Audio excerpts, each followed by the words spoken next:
Hello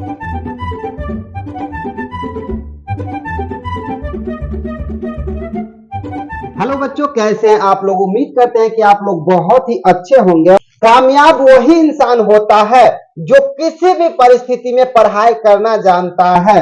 अगर आप आज सभी लोग, जितने भी बच्चे हैं, सभी लोग एंजॉय कर रहे होंगे, लेकिन इसमें से कुछ बच्चे ऐसे होंगे, 1-2% ऐसे बच्चे होंगे जो एंजॉय नहीं करके पढ़ाई कर रहे होंगे, और वही बच्चे एक एक पल का सदुपयोग कर रहा है, और सदुपयोग करके वह अपने कामयाबी को जल्दी अचीव करके अपने मम्मी पापा का, अपने समाज का नाम रोशन करना चाहता है। वही बच्चे आज के दिन पढ़ सकते हैं, छुट्टी के दिन में भी पढ़ सकते हैं। इसी बीच हम आज आपको न्यू ईयर में नए तरीका से पढ़ाने के लिए आपके बीच आया हूं, और ये जो प्लेटफॉर्म है ANDC LNMU एजुकेशन पर, ये यूट्यूब चैनल पर हम आपको पढ़ाने के लिए आज न्यू ईयर से शुरू कर रहे हैं जनरल साइकोलॉजी। क्या शुरू कर रहे हैं? General psychology. जनरल साइकोलॉजी को हिंदी में सामान्य मनोविज्ञान कहते हैं। सामान्य मनोविज्ञान की जब बात आती है तो सबसे पहला यह सवाल होता है कि मनोविज्ञान का जन्म कब हुआ, कहां हुआ, कैसे हुआ, इसके पिता कौन है। तो आज 0 से लेकर के मनोविज्ञान शुरू करेंगे। जो भी बच्चे आज के क्लास देखेंगे, आज का यह वीडियो देखेंगे, अटेंड करेंगे, तो वह बच्चे को बहुत ज्यादा फायदा होने वाला है, क्योंकि 0 से लेकर के पूरा मनोविज्ञान का जो है सारांश हम आगे तक पढ़ाएंगे। आज इस वीडियो में जितना हो पाएगा उतना हम इस क्लास में, इस वीडियो में पढ़ाएंगे।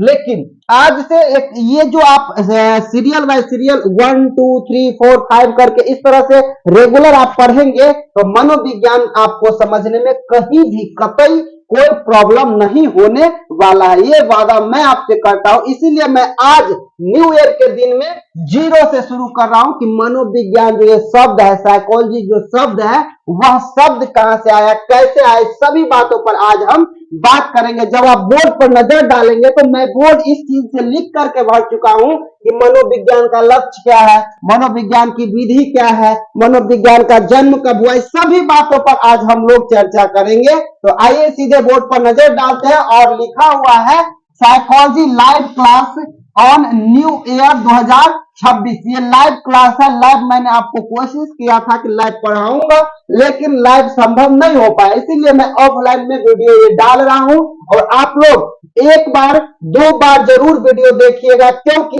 एक बार में तो आप थोड़ा सा समझेंगे, और 2 बार जब पढ़ेंगे तो पूरा के पूरा समझ में आ जाएगा। ये जो है साइकोलॉजी शब्द, ये साइकोलॉजी शब्द कहां से आया है? साइकोलॉजी शब्द का प्रयोग सबसे पहले 1590 ईस्वी में किया गया। कब किया गया? 1590 ईस्वी में साइकोलॉजी शब्द का प्रयोग किया गया। याद करते रहिएगा, 1590 ईस्वी में साइकोलॉजी शब्द का प्रयोग हुआ। और कौन सा बुक में हुआ? साइकोलॉजिया नाम के बुक में हुआ। कौन सा बुक में हुआ? साइकोलॉजिया नाम के बुक में हुआ। किसने किया? किसने किया?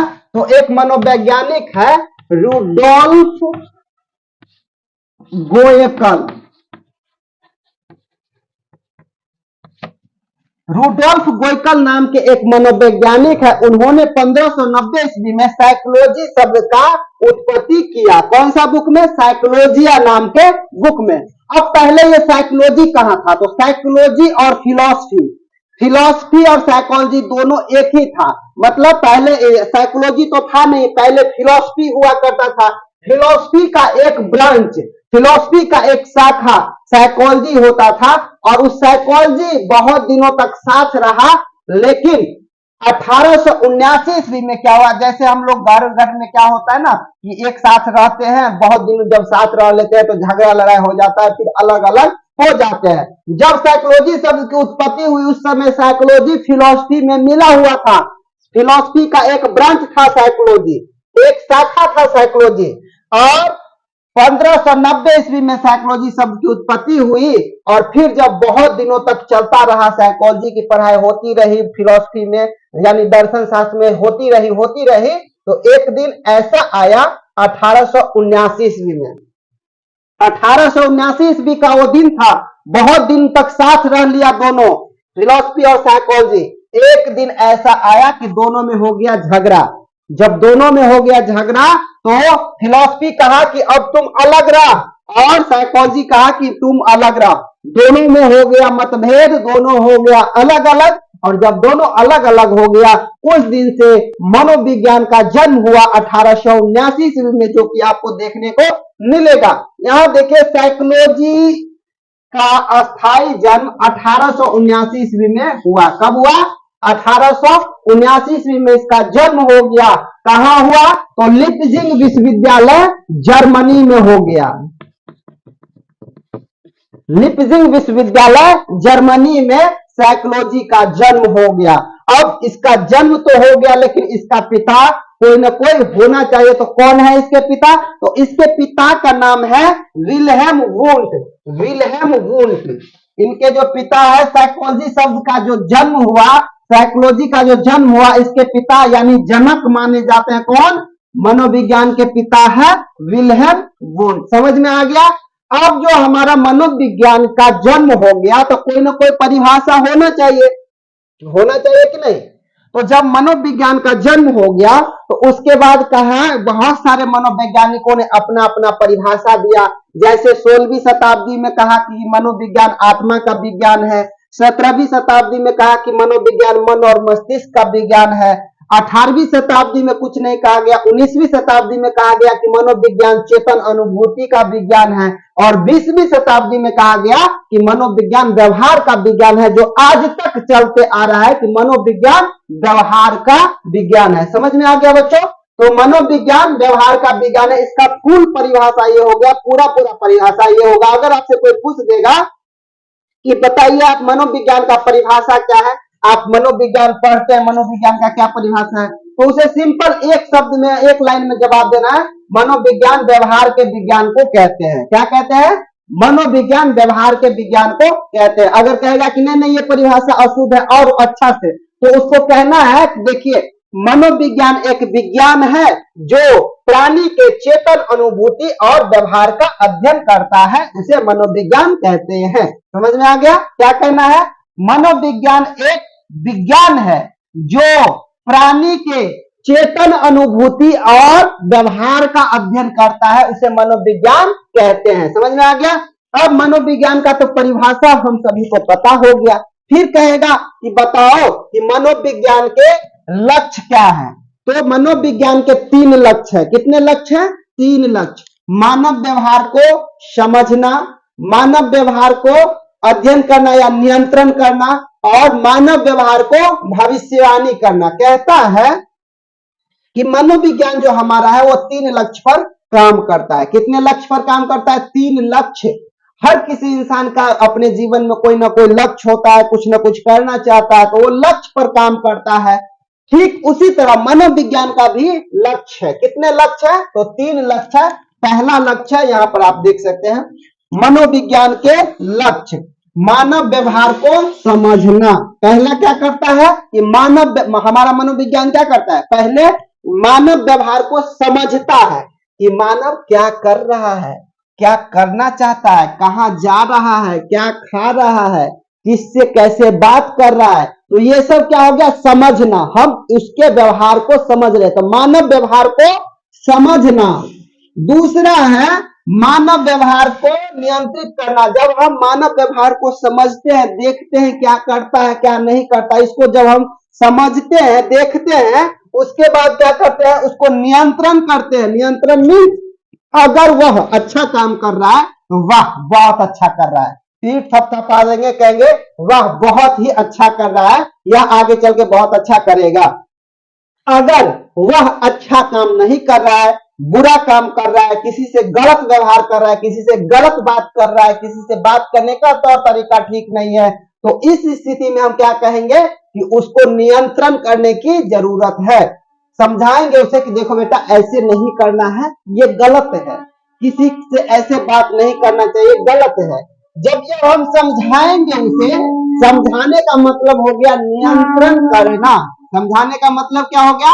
नियंत्रण करना। हम उसको नियंत्रण कर रहे हैं, कंट्रोल कर रहे हैं, नियंत्रण कर रहे हैं, कंट्रोल कर रहे हैं। तो दूसरा लक्ष्य हो गया मानव व्यवहार को समझाना। नियंत्रण करना या समझाना। तो पहला हो गया मानव व्यवहार को समझना, पहले हम समझते हैं। दूसरा मानव व्यवहार को नियंत्रण करना, कंट्रोल करते हैं। और तीसरा क्या है, मानव व्यवहार का भविष्यवाणी करना। मतलब अगर हम किसी को समझाते हैं और वह समझ जाता है तो हम कहेंगे कि यह बच्चा भविष्य में बहुत आगे तक जाएगा। लेकिन अगर हम किसी को समझाते हैं और वह नहीं समझेगा तो हम क्या समझेंगे, यह आगे कुछ भी नहीं कर सकता है, यह इसका तो कुछ नहीं हो सकता है। ऐसे लोग आमचाल बोलचाल के भाषा में कहते हैं। तो मतलब मनोविज्ञान हमारा 3 लक्ष्य पर काम करता है। पहले मानव व्यवहार को समझता है, दूसरा मानव व्यवहार को नियंत्रित करता है और तीसरा मानव व्यवहार को भविष्यवाणी करता है कि यह आगे चल के क्या बनने वाला है। मानव व्यवहार को भविष्यवाणी करना, यहां तक समझ में आ गया मनोविज्ञान के बारे में। अब बात कर लेते हैं कि मनोविज्ञान का विधि, मेथड्स क्या क्या है।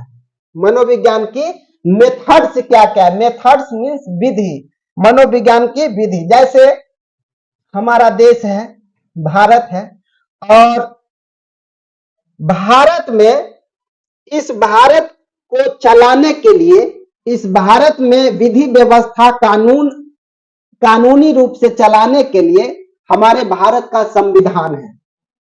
भारत का संविधान है, जो महापुरुष लिखे थे आज उनका पूरा देश विदेश में नाम हमेशा गुंजित हो रहा है। बड़े बड़े स्टैचू लगाए जा रहे हैं। उनका नाम है बाबा साहब डॉक्टर भीमराव अंबेडकर, जिन्होंने संविधान लिखा और उस संविधान के माध्यम से हमारा देश चलता है, संविधान से देश चलता है।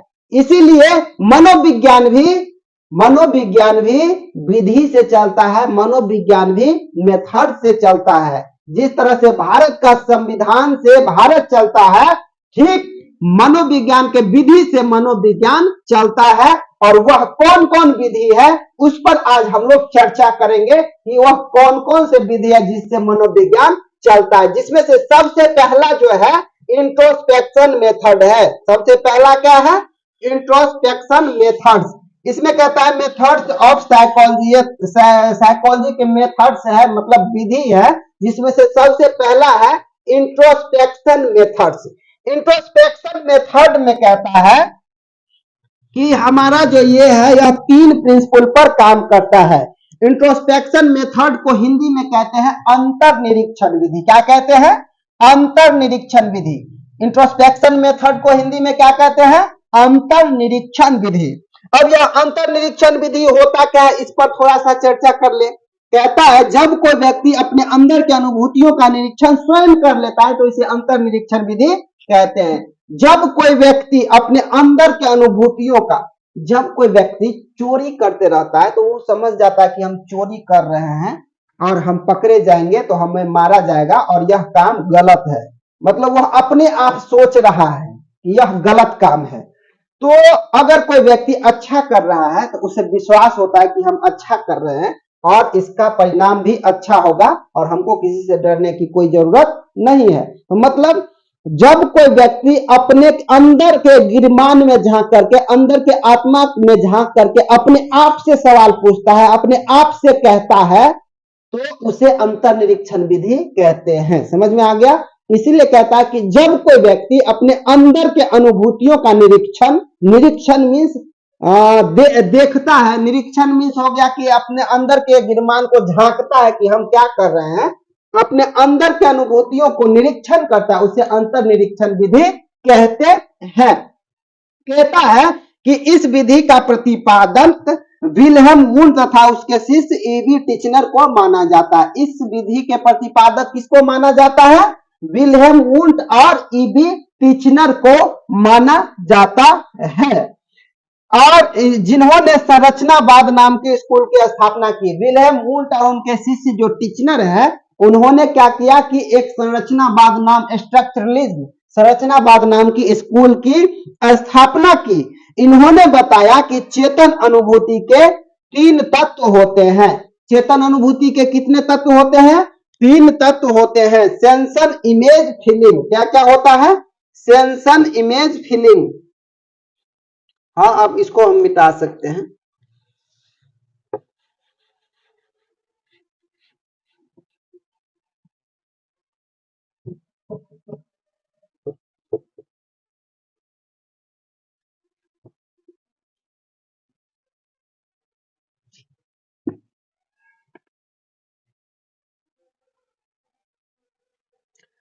तो इन्होंने बताया कि यह तीन प्रिंसिपल पर काम करता है। कौन कौन सा? एक का नाम है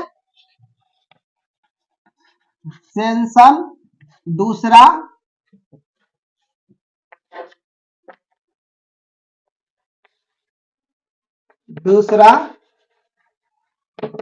इमेज, तीसरा फीलिंग। सेंसन, इमेज, फीलिंग कहा है ईबी टिचनर और उनके शिष्य टिचनर की ये तीन प्रिंसिपल पर काम करता है, सेंसन, इमेज, फीलिंग। सेंसन को कहते हैं संवेदना, इमेज को कहते हैं प्रतिमा या जिसको फोटो कहते हैं, फीलिंग को कहते हैं भाव। मतलब सेंसन, इमेज, फीलिंग यह तीन प्रिंसिपल पर काम करता है, सेंसन, इमेज, फीलिंग पर। अब कहता है कि कोई व्यक्ति इसके आधार पर कैसे अपने अंदर की अनुभूतियों का निरीक्षण करता है। तो इसमें कहता है कि अगर आप कोई एक लड़का रास्ते से जा रहा है और रास्ते से जा रहा है और अचानक से उसका एक्सीडेंट हो गया और वहीं पे मर गया, और जब मरा तो उसके आसपास बहुत सारे लोग थे और सभी ने देखते ही रह गया। देखते सभी आदमी, जितने भी वहां पर लोग थे, सभी आदमी अपने अंदर के अनुभूतियों से सोचना शुरू कर दिया। सोचना क्या क्या शुरू कर दिया? सबसे पहले संवेदना व्यक्त करता है व्यक्ति। क्या करता है? संवेदना। आहा, ये नहीं होना चाहिए, ये बहुत गलत है, ये बहुत गलत हो गया, ये भी किसी का भाई होगा, ये भी किसी का बेटा होगा, इसके साथ ऐसा नहीं होना चाहिए था। मतलब ये जो आह आती है, ये संवेदना व्यक्त करना होता है। हम संवेदना व्यक्त कर रहे हैं कि ऐसा नहीं होना चाहिए था। दूसरा इमेज, जब वह एक्सीडेंट हुआ और वो मर गया तो जितने भी आसपास के लोग थे वो सभी ने उस दृश्य को देखा, उस प्रतिमा को देखा, उस फोटो को देखा, उसको देखा, और उसका जो फोटो है वह आंख में आ गई, और वह फोटो आंख से जा ही नहीं रही है। हम घर पर चले गए, हम खाना खा लिए, हम सो गए, फिर भी आंख से पूरा वो उसका फोटो जा ही नहीं रहा, तो ये फोटो आ गया। और तीसरा फीलिंग, ये क्या है? तीसरा फीलिंग, भाव, उसके प्रति हमारा भाव व्यक्त होता है। बहुत सारे लोग भाव में बह करके रोने लगता है, ये बहुत गलत हुआ, ऐसा नहीं होना चाहिए था। तो ये किसी ने उस सभी व्यक्ति को कहा था सोचने के लिए। उस जितना भी व्यक्ति देखा, कहा था कि आप संवेदना व्यक्त कीजिए? नहीं। जितना भी व्यक्ति देखा था, कहा था कि प्रतिमा आप फोटो इसका लीजिए? नहीं। आंख में फोटो खींच लीजिए? नहीं। किसी ने कहा था कि भाव उत्पन्न कीजिए? नहीं। जब किसी ने नहीं कहा था, व्यक्ति अपने अंदर के अनुभूतियों से खुद सोचना शुरू कर दिया था, खुद सब कुछ कर रहा था, तो इसी को अंतर निरीक्षण विधि कहते हैं। समझ में आ गया? चलिए आगे बढ़ते हैं।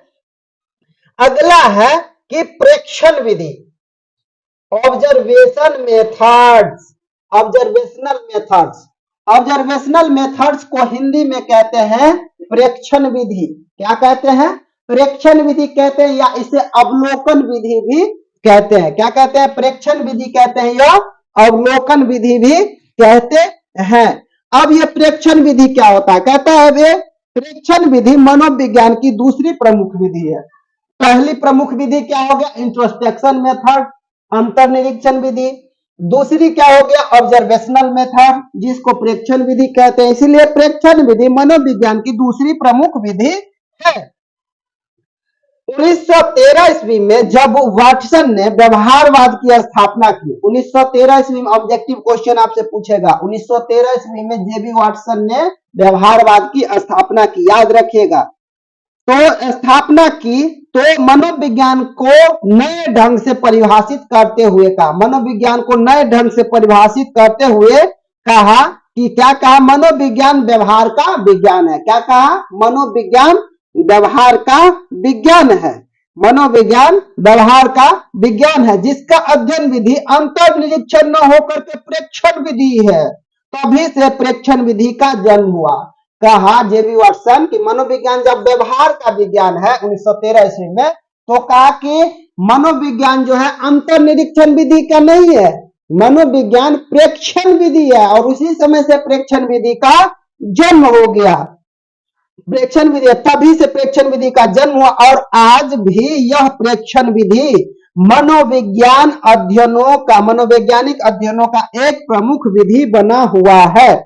जैसे 6 से 7 साल के बच्चों का एक छोटा समूह पर अध्ययन करना, जो सभी अध्ययनों में समान रिजल्ट आएगा, तो वही प्रेक्षण विधि कहलाएगा। जैसे 6 से 7 साल के कोई बच्चा है, उसका हम क्या करते हैं, उस पर हम प्रयोग करते हैं, उस छोटा से समूह पर हम अध्ययन करते हैं, जो सभी में सामान्य रिजल्ट आए। जैसे हम ये पूछ देंगे कि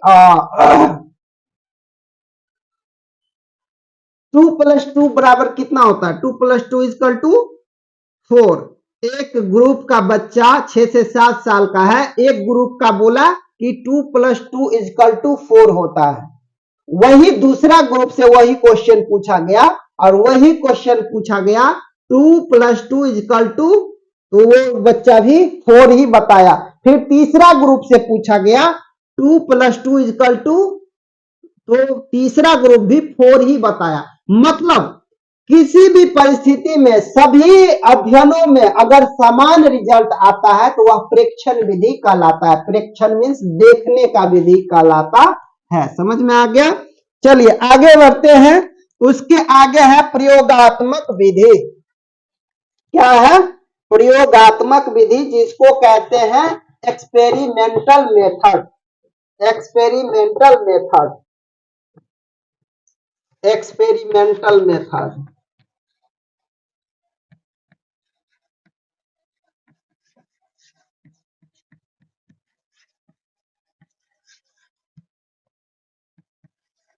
एक्सपेरिमेंटल मेथड, एक्सपेरिमेंटल मेथड को हिंदी में कहते हैं प्रयोगात्मक विधि।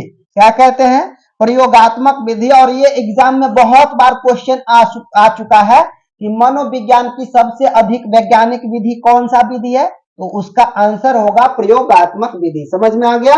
मनोविज्ञान की सबसे अधिक वैज्ञानिक विधि कौन सा विधि है, तो वह प्रयोगात्मक विधि है। प्रयोगात्मक विधि, मनोविज्ञान की सबसे अधिक कौन सा विधि है, तो वह प्रयोगात्मक विधि है।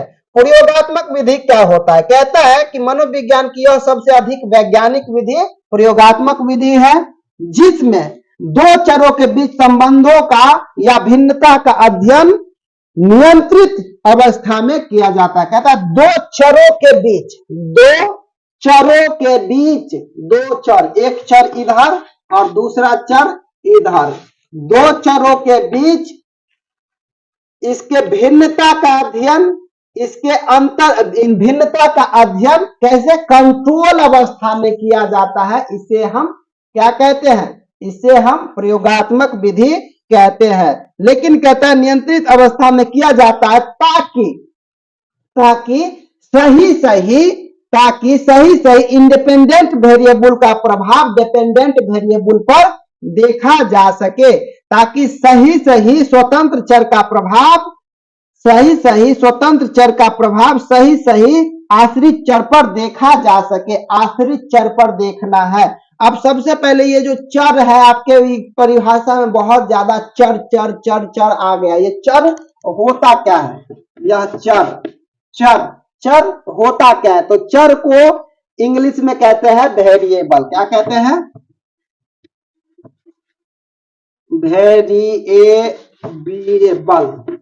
वेरिएबल।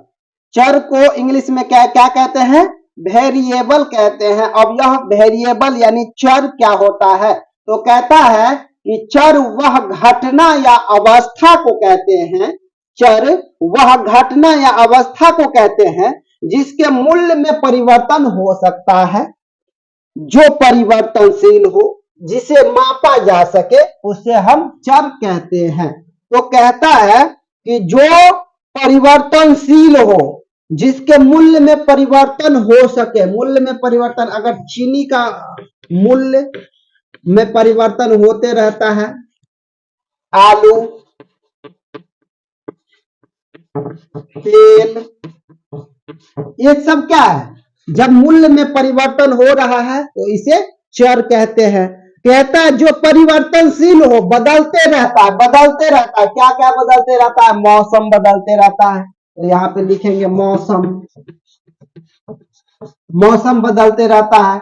उसके बाद हम क्या क्या और बदलते रहता है, मतलब जो परिवर्तनशील हो, समय के साथ बदलते रहता है। जैसे मौसम बदल गया, और उसके बाद उसके बाद क्या क्या चेंज होता है? हम परिवर्तनशील हो जिसको हम परिवर्तन कर सकते हैं। जैसे यह घर अभी उजाला है, इसमें घर में लाइट लगाए हैं, और जब लाइट काट देंगे, सब खिड़की सब बंद कर देंगे, तो इसको अंधेरा कर सकते हैं ना। जब अंधेरा कर सकते हैं तो यह भी क्या हो गया? यह चर हो गया, मौसम हो गया। और उसके बाद क्या हो गया?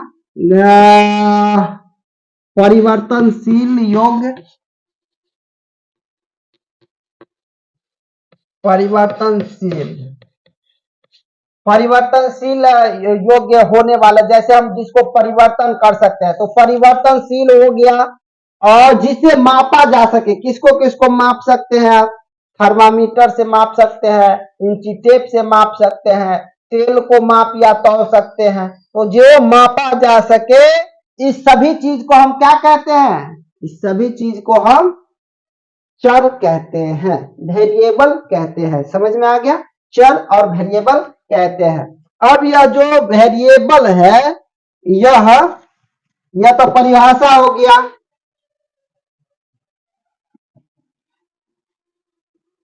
यह क्या हो गया?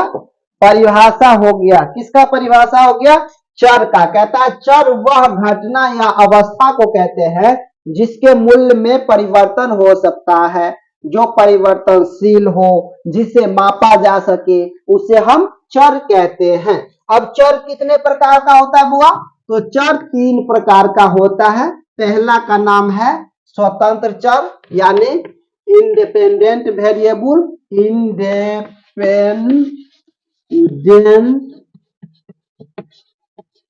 वेरिएबल।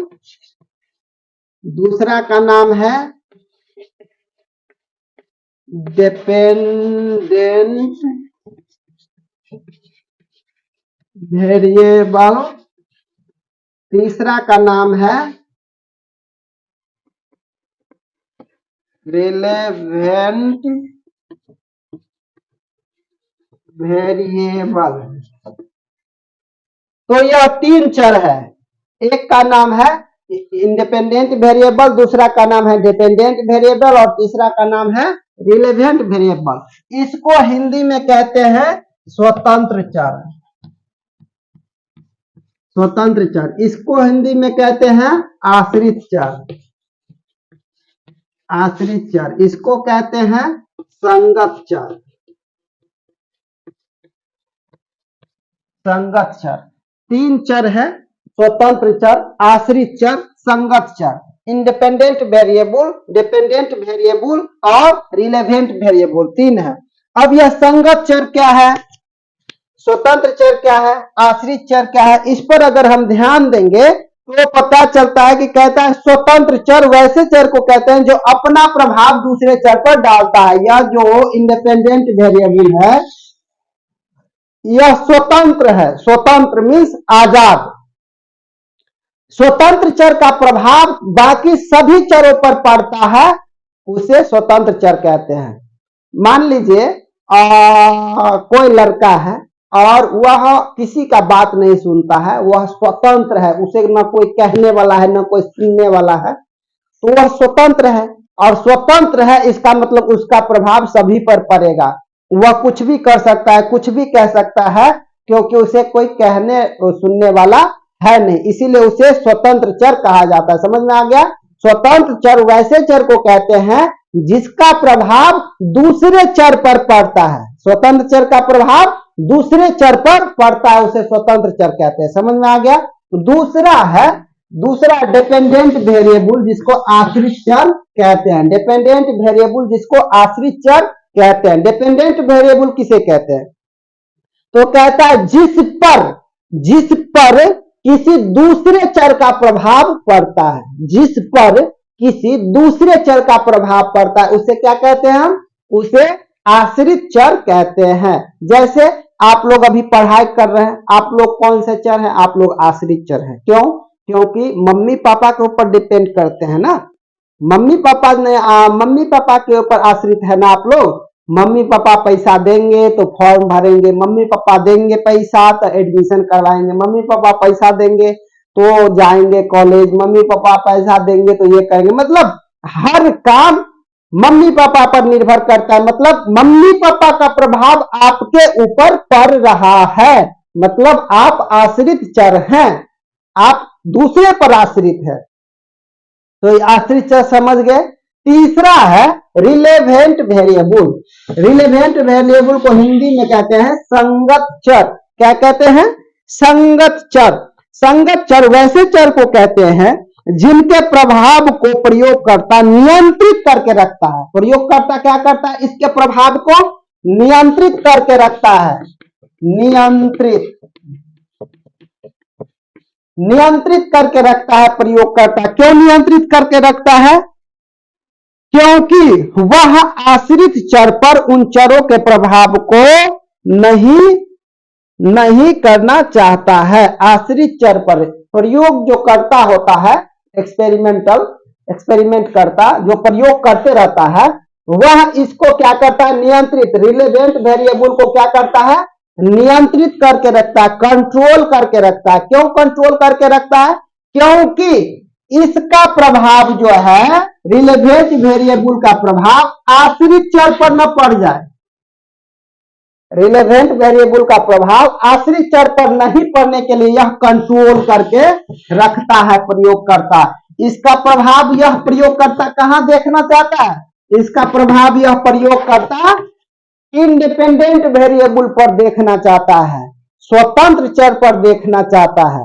इसीलिए प्रयोगकर्ता इसको कंट्रोल करके रखता है, नियंत्रित करके रखता है रिलेवेंट वेरिएबल को, ताकि यह डिपेंडेंट वेरिएबल पर नहीं पड़े, आश्रित चर पर इसका प्रभाव नहीं पड़े, आश्रित चर पर संगत चर का प्रभाव नहीं पड़े। इसका प्रभाव पड़ना है तो स्वतंत्र चर पर पड़े, नहीं तो नहीं पड़े। अगर इसका प्रभाव पड़ना है तो स्वतंत्र चर पर पड़े या अन्यथा नहीं पड़े। इस पर तो पड़ना ही नहीं है कि तो बेचारा खुद दूसरा पर आश्रित है और इस पर ये और बोझ डाल देगा तो क्या ये आगे बढ़ पाएगा? नहीं बढ़ पाएगा।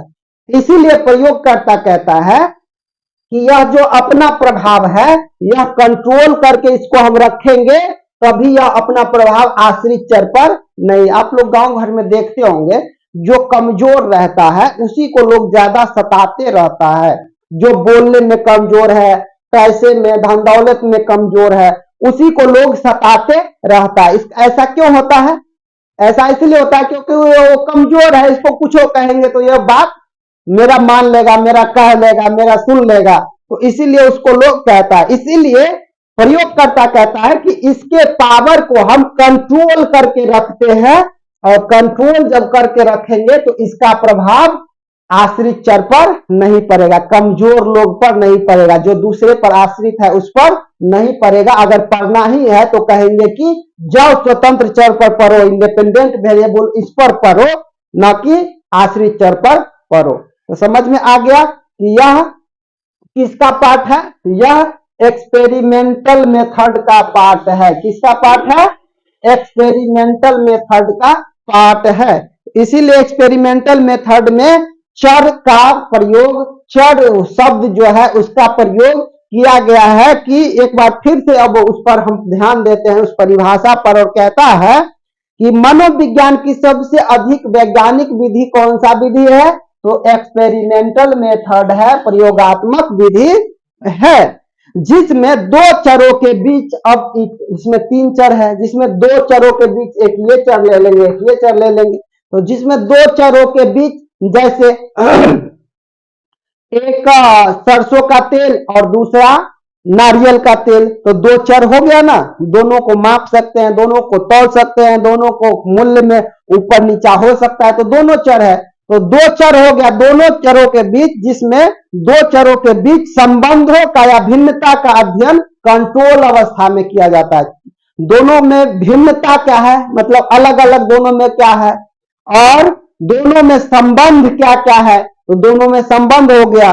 संबंधों का या भिन्नता का अध्ययन कंट्रोल अवस्था में किया जाता है, कंट्रोल अवस्था में किया जाता है, ताकि सही सही इसका प्रभाव स्वतंत्र चर पर देखा जा सके, ना कि आश्रित चर पर देखा जा सके। तो ये हो गया हमारा एक्सपेरिमेंटल मेथड।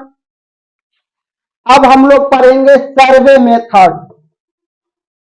आपको मैं बता दूं, यह जो विधि चल रहा है, विधि बहुत ही ज्यादा महत्वपूर्ण है, मेथड बहुत ज्यादा महत्वपूर्ण है। इसलिए महत्वपूर्ण है मेथड, क्योंकि जैसे भारत के संविधान से भारत चलता है, ठीक उसी प्रकार के इस मेथड से, इस विधि से हमारा मनोविज्ञान चलता है। अगला है survey method. Survey method, survey method कहाँ है, सर्वे मेथड, सर्वे मेथड को हिंदी में कहते हैं सर्वे विधि।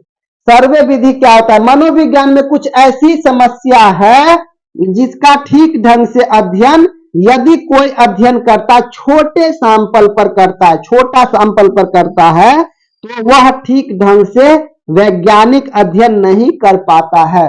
छोटा सैंपल पर कहता है कि सर्वे जब विधि होता है, आप लोग याद कीजिए बिहार विधानसभा चुनाव से पहले एक सर्वे हुआ था जिसका नाम था SIR, और SIR के माध्यम से बहुत सारे वोट को क्या किया गया कि पुराने जितने भी लोग मरे हुए थे उनका वोटर लिस्ट से नाम काटा गया, पुराने जितने भी लोग का ये वोटर लिस्ट चलते आ रहा था, जो मर गया था उसका नाम कट गया, जो एक जगह से दूसरे जगह चल गए उसका भी नाम था, उसका भी नाम कटा। तो इस तरह से सर्वे विधि में होता है। कहता है कि मनोविज्ञान में एक कुछ ऐसी समस्या है जिसका ठीक ढंग से अध्ययन यदि कोई अध्ययन करता, छोटे सैंपल पर करता है, तो वह ठीक से नहीं कर पाता है। छोटा सैंपल का मतलब आप मान के चलते हैं कि एक गांव में आप जाते हैं, किसी गांव में जाते हैं, और गांव में जाने के बाद देखते हैं कि इस गांव का आदमी बहुत अच्छा अमीर है, बहुत मतलब धनवान सब है, उस सुखी संपन्न है, उसके पास कोई समस्या नहीं है। एक गांव में गए, इस तरह का आपको लोग मिल गया, लेकिन आप उसी के आधार पे ये तो नहीं कह सकते हैं ना कि भारत पूरा अमीर देश है। एक आप छोटे से गांव में गए और वहां के लोग आपको अमीर मिल गए, वहां के लोग आपको धनवान मिल गए, सुख संपत्ति वाले मिल गए, तो उसी के आधार पर आप ये नहीं कह सकते हैं ना कि पूरा भारत अमीर है। एक गांव में आप गए, यह छोटा सैंपल है, उस वैसा इस भारत में बहुत सारे हजारों गांव है। जब आप हजारों गांव में जाएंगे तब आपको पता चलेगा कि भारत अमीर देश है या भारत गरीब देश है या भारत मिडिल देश है। समझ में आ गया? तो जब कहता, इसीलिए सर्वे विधि, इसमें यही समस्या है कि कोई सा भी छोटा सैंपल पर आप अध्ययन अगर करेंगे तो उसका जो है रिजल्ट बहुत नकारात्मक आएगा, तो अध्ययन विधि नहीं कर पाता। इस तरह की समस्याओं के अध्ययन के लिए सैंपल का बड़ा होना तथा समाज के विभिन्न वर्गों से व्यक्ति को लेना अनिवार्य हो जाता है। इस तरह का जब हम सैंपल का लेते हैं, अध्ययन करते हैं, तो इसमें हमको बड़ा सा सैंपल चाहिए, जिसमें एक गांव को नहीं, लगभग कम से कम तो 200-300 गांव को रखना पड़ेगा।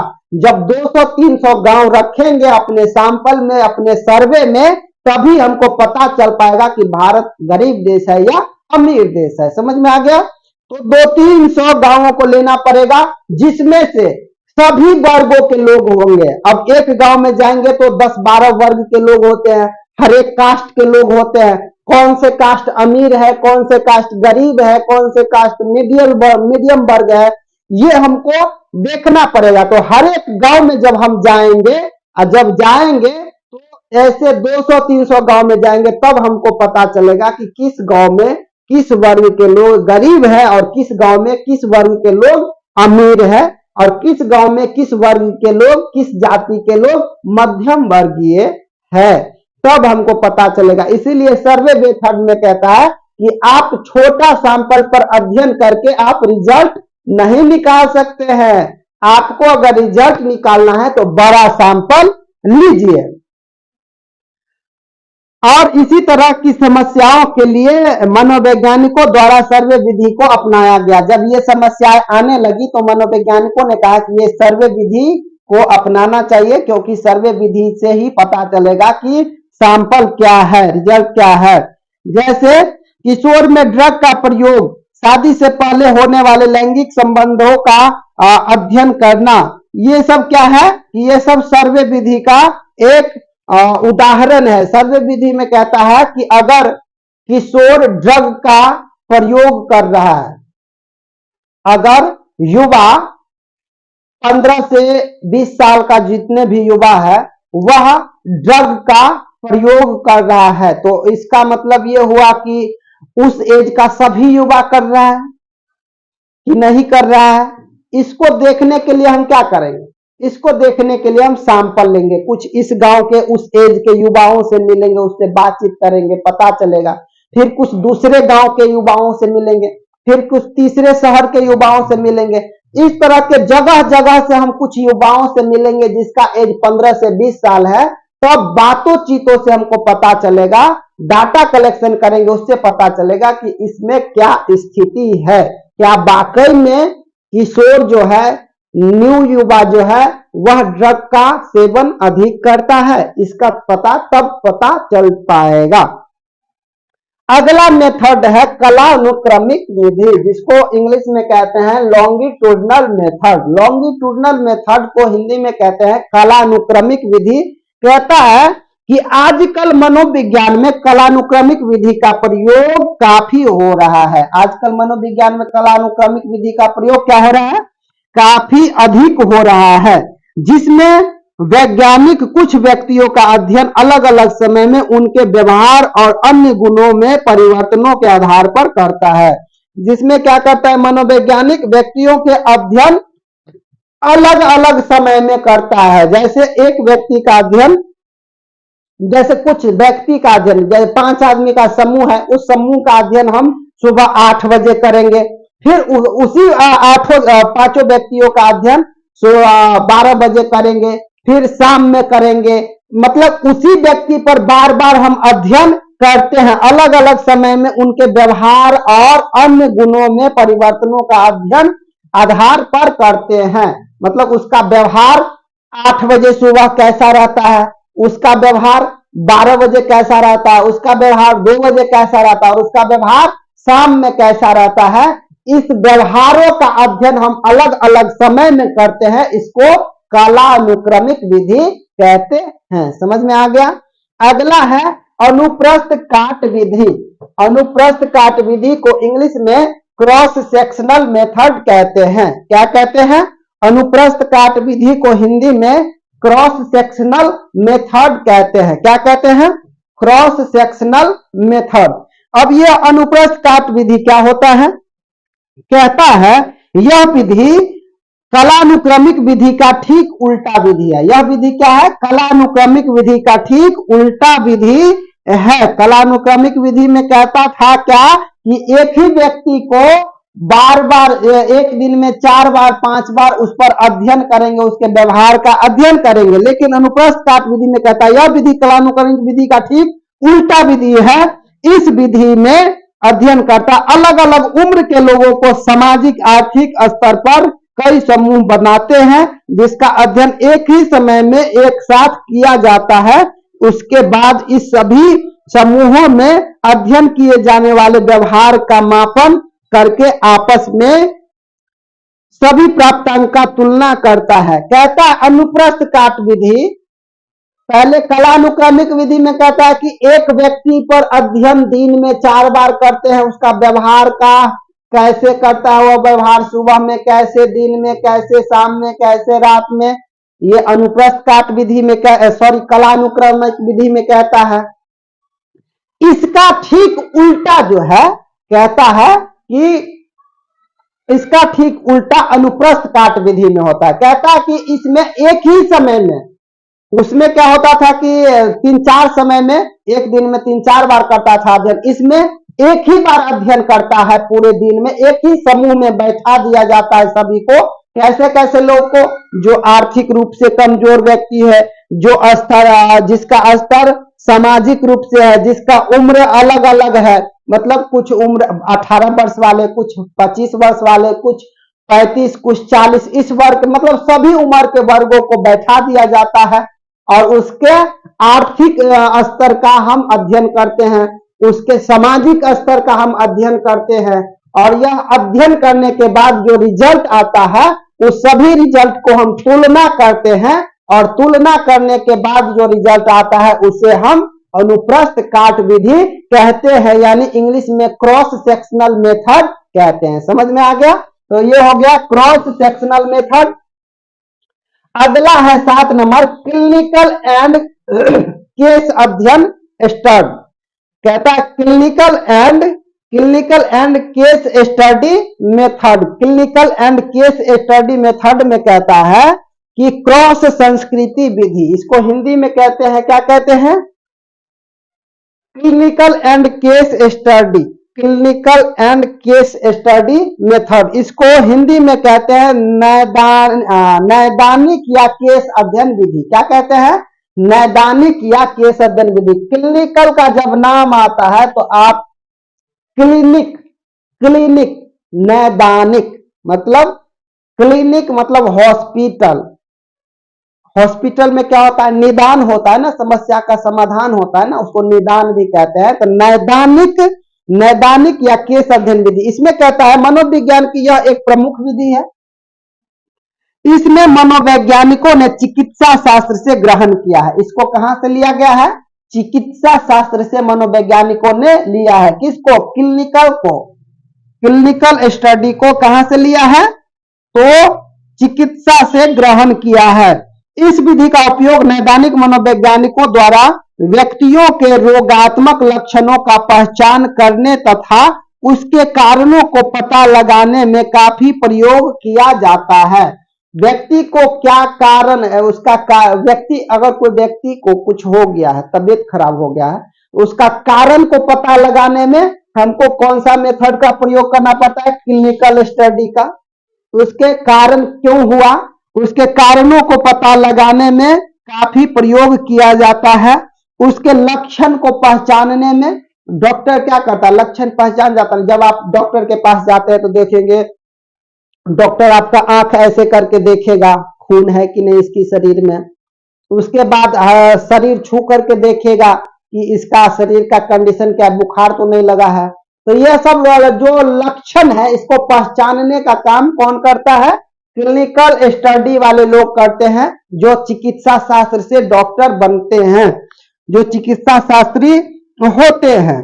और इस सभी चीजों को पता लगाने में के लिए हमको नैदानिक या केस अध्ययन विधि का प्रयोग करना होता है।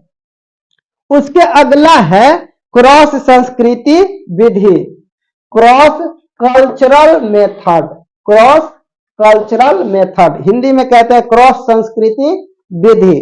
क्रॉस संस्कृति विधि क्या है बच्चा? आजकल समाज मनोवैज्ञानिकों की अभिरुचि इस बात से अधिक रही है कि किस तरह के सिद्धांत एवं नियम संसार के सभी समाजों में पाया जाता है। मनोवैज्ञानिकों का आजकल ऐसा सोच हो गया है, ऐसा विचार है कि किस तरह के विचार वाले लोग संसार के सभी कोना में हैं, किस तरह के विचार वाले लोग संसार के सभी कोना में है, संसार के सभी समाजों में पाया जाता है। किस तरह के नियम एवं सिद्धांत समाज के कुछ ही समाज में पाया जाता है, कुछ ऐसा नियम और सिद्धांत है जो समाज के कुछ ही जगह पाया जाता है, तथा किस तरह के नियम एवं सिद्धांत किसी विशेष समाज में ही पाया जाता है। इस विधि का उपयोग मानव शास्त्रियों, समाज शास्त्रियों तथा समाज मनोवैज्ञानिकों द्वारा अधिक किया गया है। कौन सा का? क्रॉस सेक्शनल का। क्रॉस सेक्शनल मेथड का प्रयोग इसलिए किया जाता है क्योंकि मनोवैज्ञानिकों की यह अभिरुचि रही है, यह जानना उसे जरूरी रहता है कि किस तरह के व्यवहार करने वाले लोग, किस तरह के सिद्धांत एवं नियम वाले लोग समाज संसार के सभी जगह है। किस तरह के नियम और सिद्धांत वाले लोग समाज के कुछ जगह है और किस तरह के नियम और सिद्धांत वाले लोग समाज के मैक्सिमम जगह है। इसका अध्ययन हमको करने के लिए क्रॉस कल्चरल मेथड को अपनाना पड़ेगा। यह सब मेथड को कब हम यूज करेंगे, जब हम रिसर्च करेंगे। जब आप लोग ग्रेजुएशन कर लेंगे, पीजी कर लेंगे, जब पीएचडी करेंगे तो पीएचडी करने के लिए आपको इसी विधि सब का प्रयोग करना पड़ेगा, तभी आप रिसर्च कर पाएंगे। अगला हम बात कर लेते हैं फील्ड स्टडी। इधर देखेंगे 9 नंबर, इधर जगह कम था, इधर मैं लिख दिया है फील्ड स्टडी और 3 इधर है। तो फील्ड स्टडी मेथड को कहते हैं हिंदी में क्षेत्र अध्ययन विधि। क्या कहते हैं? क्षेत्र अध्ययन विधि। क्षेत्र अध्ययन विधि क्या होता है? तो कहता है कि यह एक प्रकार का प्रेक्षण विधि है। क्या है? प्रेक्षण विधि। क्यों है प्रेक्षण विधि? क्योंकि क्षेत्र में जब आप जाते हैं तो लोगों को देखते हैं, वहां के समाज को देखते हैं, वहां के क्या क्या व्यवस्था है, सामग्री है, वहां क्या कैसा व्यवस्था है, इस चीज को आप देखते हैं। तो इसीलिए कहता है कि यह एक प्रकार का प्रेक्षण विधि है। जब आप देखते हैं तो मतलब प्रेक्षण करते हैं, तो प्रेक्षण विधि है। इस विधि को स्वाभाविक प्रेक्षण विधि भी कहा जाता है। इस विधि को क्या कहा जाता है? स्वाभाविक प्रेक्षण विधि भी कहा जाता है। स्वाभाविक प्रेक्षण विधि भी कहा जाता है क्योंकि इस विधि में मानव व्यवहार का स्कूल, कॉलेज, दफ्तर, फैक्ट्री और पशु पक्षियों स्थानों में जाकर उनके व्यवहारों का अध्ययन प्रेक्षक द्वारा किया जाता है। इसीलिए इसे क्षेत्र अध्ययन विधि कहा जाता है। क्षेत्र अध्ययन विधि कहाँ किया जाता है? अब मान के चलिए हमको चिड़ियाघर में अध्ययन करने के लिए जाना है, तो हमको वहां जाना पड़ेगा ना, क्षेत्र में जाना पड़ेगा ना, फील्ड में जाना पड़ेगा ना, और जब हम जाएंगे तभी उसका अध्ययन कर पाएंगे और अच्छे से अध्ययन कर पाएंगे। वहां के व्यक्तियों का व्यवहार कैसा है, स्कूल के व्यक्तियों का व्यवहार कैसा है, इसको देखने के लिए हमको स्कूल जाना पड़ेगा, मतलब फील्ड में जाना पड़ेगा, क्षेत्र में जाना पड़ेगा। कॉलेज के व्यक्तियों को, कॉलेज में काम करने वाले व्यक्तियों का व्यवहार कैसा है, इसको देखने के लिए हमको कॉलेज में जाना पड़ेगा, उसका अध्ययन करना पड़ेगा। दफ्तर में लोग कैसे काम करते हैं और कैसे काम करते हैं उसका व्यवहार देखने के लिए हमको दफ्तर में जाना पड़ेगा। इसी तरह से चिड़ियाघर में, इसी तरह से जगह जगह फैक्ट्री में जाकर के, पशु पक्षियों के पास जाकर के जब हम उसका व्यवहार का अध्ययन करते हैं वहां पहुंच करके, तो इसे हम क्षेत्र अध्ययन विधि कहते हैं। तो यह हो गया फील्ड स्टडी मेथड। अगला है कोरिलेशनल मेथड। क्या है? Correlational method. Correlational method.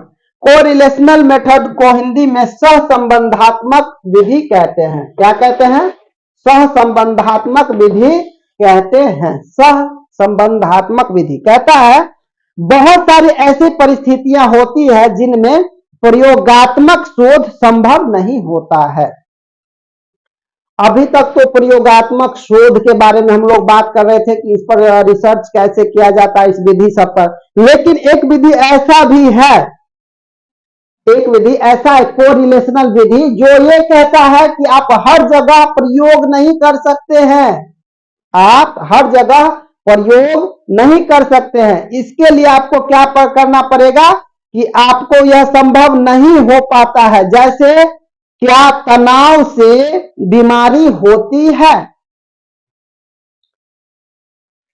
क्या तनाव से, स्ट्रेस, टेंशन से बीमारी होती है? इसको देखने के लिए, होती है कि नहीं होती है, इसको देखने के लिए आपको कैसा रिसर्च करना पड़ेगा?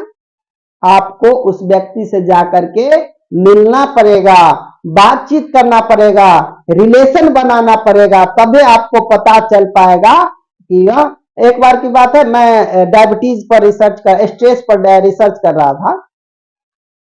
तो रिसर्च पर जब स्ट्रेस कर रहा था, उसका डायबिटीज वाले पेशेंट में कितना स्ट्रेस होता है, ग्रामीण डायबिटीज वाले में कितना स्ट्रेस होता है या शहरी डायबिटीज वाले में कितना स्ट्रेस होता है।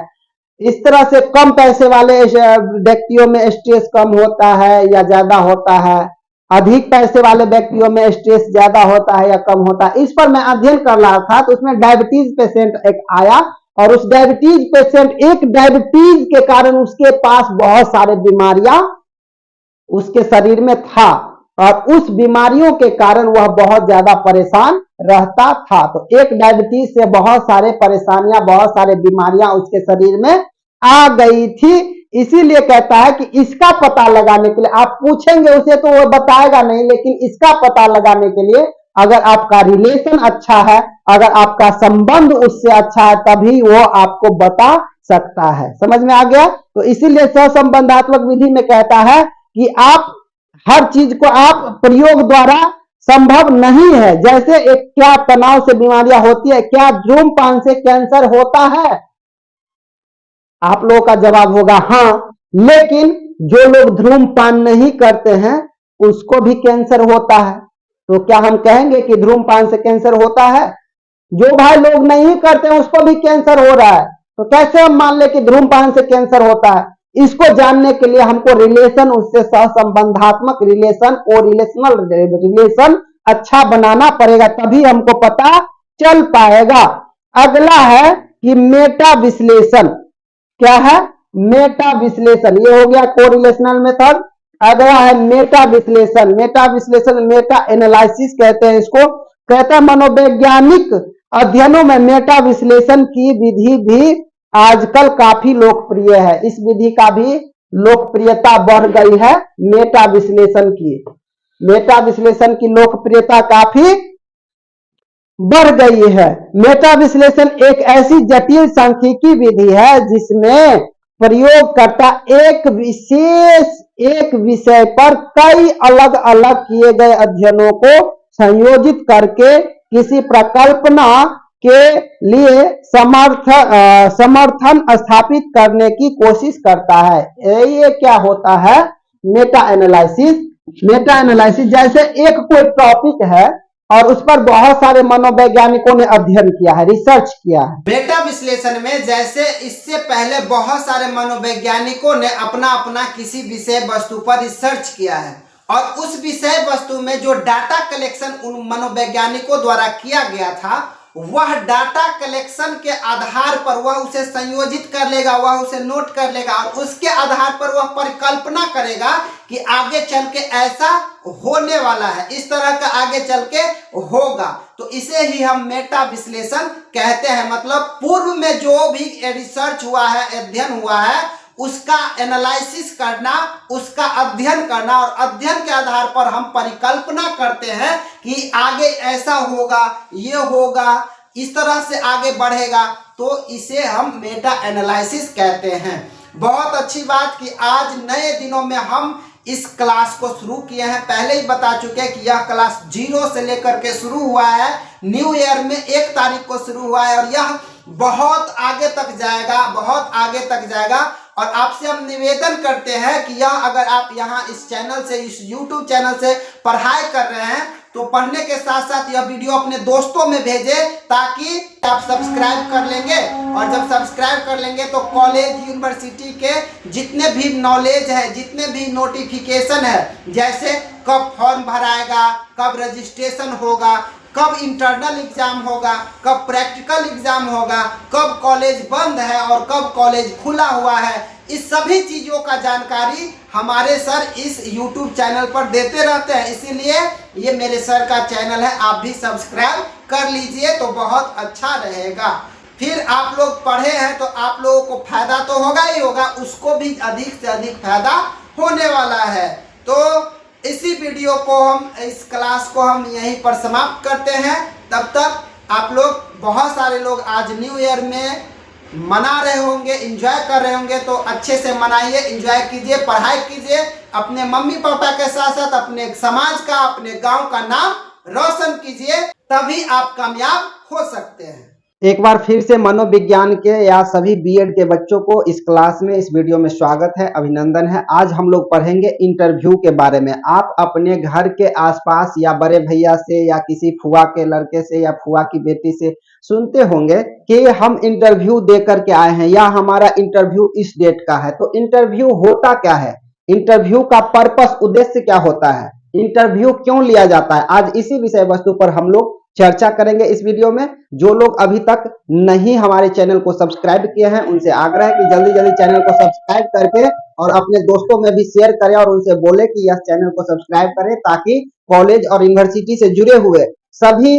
नोटिफिकेशन, सभी समस्याओं का समाधान इस प्लेटफॉर्म ANDC LNMU एजुकेशन पर किया जाता है। सीधे चलते हैं इंटरव्यू के बारे में। मैं भी जब असिस्टेंट प्रोफेसर बना, ज्वाइन किया, उससे पहले एक प्रक्रिया होती है इंटरव्यू का। मैंने भी पटना में इंटरव्यू दिया और इंटरव्यू का एक्सपीरियंस जब हम अपना शेयर किए तो बहुत सारे लोगों को उससे फायदा मिला। उससे बहुत ज्यादा फायदा इसलिए मिला क्योंकि जो लोग मेरा इंटरव्यू का एक्सपीरियंस जान करके गए इंटरव्यू देने के लिए, उनका भी चयन बहुत ही अच्छे ढंग से हो गया असिस्टेंट प्रोफेसर में। बिना समय गंवाए हम बात कर लेते हैं इंटरव्यू। इंटरव्यू जैसा नाम है, इंटरव्यू को हिंदी में साक्षात्कार कहा जाता है। क्या कहा जाता है? साक्षात्कार कहा जाता है। यह इंटरव्यू, साक्षात्कार हिंदी में, इंटरव्यू इंग्लिश में। इंटरव्यू दो शब्दों से मिलकर बना है, इंटर प्लस व्यू। आप जब बोर्ड पर देखेंगे, मैं लिख चुका हूं, इंटरव्यू साक्षात्कार कहते हैं इसको हिंदी में। इंटरव्यू दो शब्दों से मिलकर के बना है, इंटर प्लस व्यू। जहां इंटर का अर्थ होता है भीतरी या अंदर, भीतरी या अंदर, इंटर का अर्थ होता है भीतरी या अंदर। वही दूसरी तरफ है व्यू, दूसरी तरफ है क्या है? व्यू। व्यू को हिंदी में कहते हैं अवलोकन। व्यू को अंदर इंग्लिश हिंदी में क्या कहते हैं? अवलोकन। अब इंटरव्यू का परिभाषा ऐसे कैसे बन सकता है? आप तो समझ गए कि इंटर मीन्स प्रवेश होता है, भीतरी होता है या अंदर होता है, व्यू का अर्थ अवलोकन होता है। तो हम ऐसे कहेंगे कि जब कोई व्यक्ति किसी अगले व्यक्ति के भीतरी ज्ञान का अवलोकन करते हैं, अवलोकन मीन्स देखते हैं, अवलोकन मीन्स देखते हैं, तो उसे इंटरव्यू कहते हैं। समझ में आ गया? उसे हिंदी में साक्षात्कार कहते हैं। इस पर बहुत सारे मनोवैज्ञानिकों ने अपना अपना परिभाषा दिया है।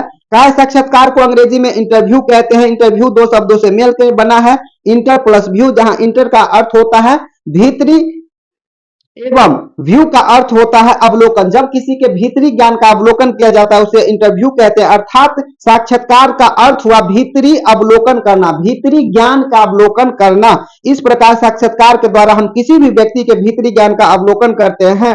विलियम वुंड ने कहा है, किसी विशेष उद्देश्य से किया गया गंभीर वार्तालाप ही साक्षात्कार कहलाता है। किसी विशेष उद्देश्य से आप किसी कंपनी में जाते हैं इंटरव्यू देने, आप किसी सरकारी दफ्तर में जाते हैं इंटरव्यू देने, तो वहां पे क्या होता है? कोई ना कोई विशेष उद्देश्य से इंटरव्यू लिया जाता है। जैसे हमको वर्कर की आवश्यकता है तो हम इंटरव्यू लेंगे। जब वर्कर की आवश्यकता होती है, बहुत सारे लोग आते हैं इंटरव्यू में, हम इंटरव्यू रूम में बैठे होते हैं, तो जब लोग आता है तो इंटरव्यूअर क्या सोचता है? इंटरव्यूअर ये सोचता है कि जिस काम के लिए हम जिस व्यक्ति को ढूंढ रहे हैं उसमें यह गुण है या नहीं है। हमको जो काम करवाना है वह काम के लिए अगला व्यक्ति सही है या नहीं है, अगला व्यक्ति सही से काम कर पाएगा या नहीं कर पाएगा। इसीलिए उससे बातों-चीत से वार्तालाप करता है। बातों-चीत से पता चलता है कि इसमें कितना गुण है, क्या जिस काम के लिए हम इसको रख रहे हैं वह काम कर पाएगा कि नहीं कर पाएगा। इंटरव्यूअर जो इंटरव्यू लेते रहता है वही सोचते रहता है, उसी उद्देश्य से वह इंटरव्यू लेते रहता है, अगला से बातचीत करते रहता है। सामान्यतः नॉर्मली क्या होता है कि जब आप इंटरव्यू रूम में जाएंगे तो पहले से ही बहुत ज्यादा डर सा लगा हुआ रहता है। सभी व्यक्तियों में इस तरह का होता है, चाहे कितना भी एक्सपीरियंसफुल हो। तो उस तरह से एक बार मेरा भी इंटरव्यू हुआ, जब मैं असिस्टेंट प्रोफेसर का इंटरव्यू देने गया, 2 बार गया। तो एक बार मिथिला यूनिवर्सिटी में गया और दूसरे बार पटना में गया। तो जब एंट्री किया तो सबसे पहले आपको नॉर्मली इंटरव्यू जो लेने वाला होता है वो नॉर्मल होते हैं, बहुत अच्छे से बात करते हैं, हाँ, हंसते खेलते, वाह आपका क्या नाम हुआ, नाम से पूछेंगे कहाँ रहते हैं, क्या करते हैं, नहीं करते हैं, सारा चीज पूछते हुए कहेगा कि एक क्वेश्चन पूछ देगा कि आप अपने नाम का अर्थ समझाइए। अब आपको अपने नाम का अर्थ पता होना चाहिए, तभी आप समझ पाएंगे कि इंटरव्यू के बारे में हमको इतना जानकारी है। तो आप इंटरव्यू में जब भी जाए तो अपने नाम का विश्लेषण, अपने नाम का अर्थ जरूर लेकर के जाए। जैसे मेरा नाम अमरजीत है, तो अमरजीत दो शब्दों से मिलकर बना है, अमर जोड़ जीत। अमर का अर्थ होता है अनंत और जीत का अर्थ होता है विजय। जिसके जीवन में अनंत विजय हो उसे अमरजीत कहते हैं। तो ये अमरजीत का सिंपल अर्थ मैंने उन्हें समझाया तो बहुत खुश हो गए। उसके बाद सबसे पहले जब मेरी एंट्री हुई तो एंट्री में जब हमें देखा गया बहुत ही कम उम्र का, तो सभी लोग खुश हो गए। उस समय थे, मैं नाम नहीं लेना चाहूंगा, 5 लोग हमारे बोर्ड में बैठे हुए थे और बहुत ज्यादा खुश थे। जब हम एंट्री किए तो उन लोगों को बिलीव ही नहीं हुआ कि ये असिस्टेंट प्रोफेसर के लिए इंटरव्यू देने के लिए आया। इतना कम उम्र में इंटरव्यू देने के लिए आया है असिस्टेंट प्रोफेसर के लिए, ऐसा हो सकता है क्या? वो लोग आश्चर्य रह गए, दंग रह गए। फिर उन्होंने मुझसे कहा कि नाम ताम सब बातचीत होते गया, कहा कि ठीक है आप पढ़ाइए। तो उन्होंने एक टॉपिक दिया जिसका नाम है स्ट्रेस, और स्ट्रेस टॉपिक दिया पढ़ाने के लिए। फिर भी एक और मैम थी, कहे कि नहीं स्ट्रेस नहीं, आप इमोशन पढ़ाइए। तो उस समय टॉपिक चेंज हो गया। तो मैं भी जब बैठा हुआ था चेयर पर से उठ करके पीछे गया, चेयर ऐसे पकड़ा और कहना शुरू कर दिया। हाँ तो बच्चों, आज हम लोग इस क्लास में चर्चा करने वाले हैं इमोशन के बारे में। इमोशन क्या होता है? इमोशन को हिंदी में भावनात्मक, इमोशन को हिंदी में संवेग कहते हैं। और संवेग क्या होता है? जब इतना ही बोलना शुरू कर दिया तो बहुत सारे जितने भी पांचों थे सभी खुश हो गए, कहा हाँ हो गया हो गया हो गया। जब मैं उन पांचों लोगों को बच्चों कह करके संबोधन किया, क्योंकि उन्होंने पढ़ाने के लिए कहा गया था, तो मैं बच्चा कहां से लाऊंगा? तो उन सभी को मैंने बच्चा समझ लिया और कहा हाँ तो बच्चों, आज हम लोग चर्चा करने वाले हैं इमोशन के बारे में। इमोशन को हिंदी में संवेग कहते हैं। संवेग का परिभाषा देते हुए, संवेग एक भावात्मक स्थिति है जब मनुष्य का शरीर किसी विशेष परिस्थिति में उद्दीप्त होता है, उसे हम इमोशन कहते हैं, संवेग कहते हैं। इतना कहते वो समझ गया, कहा कि हाँ हाँ हो गया, बहुत अच्छा। उस समय मेरा 15 में से 12 नंबर इंटरव्यू में आया था, जो मेरे लिए बहुत ही अच्छा मार्क्स था। तभी मेरा चयन असिस्टेंट प्रोफेसर में हो पाया है। तो ये इंटरव्यू किस लिए लिया जाता है? वो जिस काम के लिए हमको रख रहा है, हमको पढ़ाने के लिए रख रहा था, तो जब पढ़ाने के लिए रख रहा था, पढ़ाने का एबिलिटी जब वो खुश हो गया मेरा पढ़ाने के एबिलिटी देख करके, तो उसे लगा कि नहीं ये आदमी हम जिस काम के लिए ढूंढ रहे हैं वह अच्छा करेगा, तो इसलिए वो हमारा सिलेक्शन कर लिया। और आज हम सही से ईमानदारी से वही काम कर रहे हैं जिस काम के लिए मुझे इंटरव्यू में उन्होंने सेलेक्ट किया था, चयन किया था। तो समझ में आ गया इंटरव्यू क्या होता है? इंटरव्यू का मतलब होता है किसी के भीतरी ज्ञान का अवलोकन करना। भीतर में बहुत सारे लोगों को ज्ञान रहता है, उस ज्ञान का अवलोकन करना, उस ज्ञान को देखना।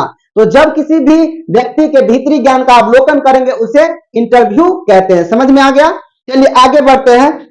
इंटरव्यू का कुछ विशेषताएं भी होती है। क्या क्या विशेषताएं हैं उस पर अगर ध्यान देंगे तो कहता है इंटरव्यू आमने सामने की जाने वाली बातचीत है। इंटरव्यू क्या है? आमने सामने बैठ करके बातचीत करने वाली एक प्रक्रिया है, वार्तालाप है। और आजकल यह ऑनलाइन भी हो गया, ऑनलाइन इंटरव्यू होता है। कोरोना टाइम में आप बहुत ज्यादा देखे होंगे ऑनलाइन इंटरव्यू हो रहा था। ऑनलाइन पीएचडी प्री सबमिशन होता था, थीसिस सबमिट किया जाता था और उसी पर ऑनलाइन ही इंटरव्यू हो जाता था। तो आजकल ऑनलाइन भी होता है और आमने सामने बैठ करके भी इंटरव्यू होता है। दूसरा विशेषता यह है एक दूसरे से संबंध स्थापित करने का साधन है। इंटरव्यू में क्या होता है? एक दूसरे से संबंध स्थापित करने में क्या है? एक साधन होता है। जब तक आप हमारे सामने बैठेंगे नहीं, बातचीत नहीं करेंगे, तो किस तरह से हम समझेंगे कि आपके अंदर क्या गुण है? आप कैसे समझेंगे कि हमारे अंदर क्या गुण है? तो जब बातचीत होने लगती है तो धीरे धीरे पता चलने लगता है। तीसरा है साक्षात्कार करने वाले व्यक्ति को साक्षात्कार के उद्देश्यों का ज्ञान होता है। जो लोग साक्षात्कार इंटरव्यू लेते हैं, इंटरव्यू लेने का उन्हें ज्ञान होता है। इंटरव्यू लेने का उन्हें ज्ञान होता है। जब इंटरव्यू लेने का ज्ञान होगा और किस उद्देश्य से हम इंटरव्यू ले रहे हैं अगला पर्सन को, ये अगर पता रहेगा तो भी हम इंटरव्यू किसी का ले सकते हैं। तो इंटरव्यू समझ में आ गया आपको? इंटरव्यू दो शब्दों से मिलकर बना, इंटर प्लस व्यू। इंटर का अर्थ होता है प्रवेश, अंदर या भीतरी, और व्यू का अर्थ होता है अवलोकन। जब किसी व्यक्ति के भीतरी ज्ञान का अवलोकन किया जाता है तो उसे इंटरव्यू कहते हैं। समझ में आ गया? इंटरव्यू के 2-3 विशेषताएं लिख देना है। और इंटरव्यू में आज न कल आप लोगों को भी जाना है, तो अभी से तैयारी कीजिए। अभी से अपने नाम का उच्चारण, अपने नाम का अर्थ सही ढंग से पता कीजिए। नहीं होता है तो गूगल से पता कीजिए आपका नाम का अर्थ क्या होता है। इंटरव्यू में ऐसे बहुत सारे क्वेश्चंस आपसे पूछ सकते हैं। आप जो आए हैं कितना सीढ़ी चढ़ के आए हैं, नॉर्मली क्वेश्चन है।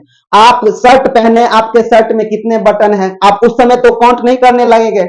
आप जो आपके सर पर जो बाल है कितना बाल है, तो ये सभी कुछ टेक्निकल इस तरह से क्वेश्चंस होते हैं जो इंटरव्यू देने के लिए आता है उसे घुमाने के लिए, उसे डिस्टर्ब करने के लिए इस तरह से क्वेश्चंस पूछे जाते हैं। समझ में आ गया? तो ये था इंटरव्यू। और आगे हम लोग बढ़ते हैं नर्वस सिस्टम की ओर। नर्वस सिस्टम को हिंदी में तंत्रिका तंत्र कहते हैं।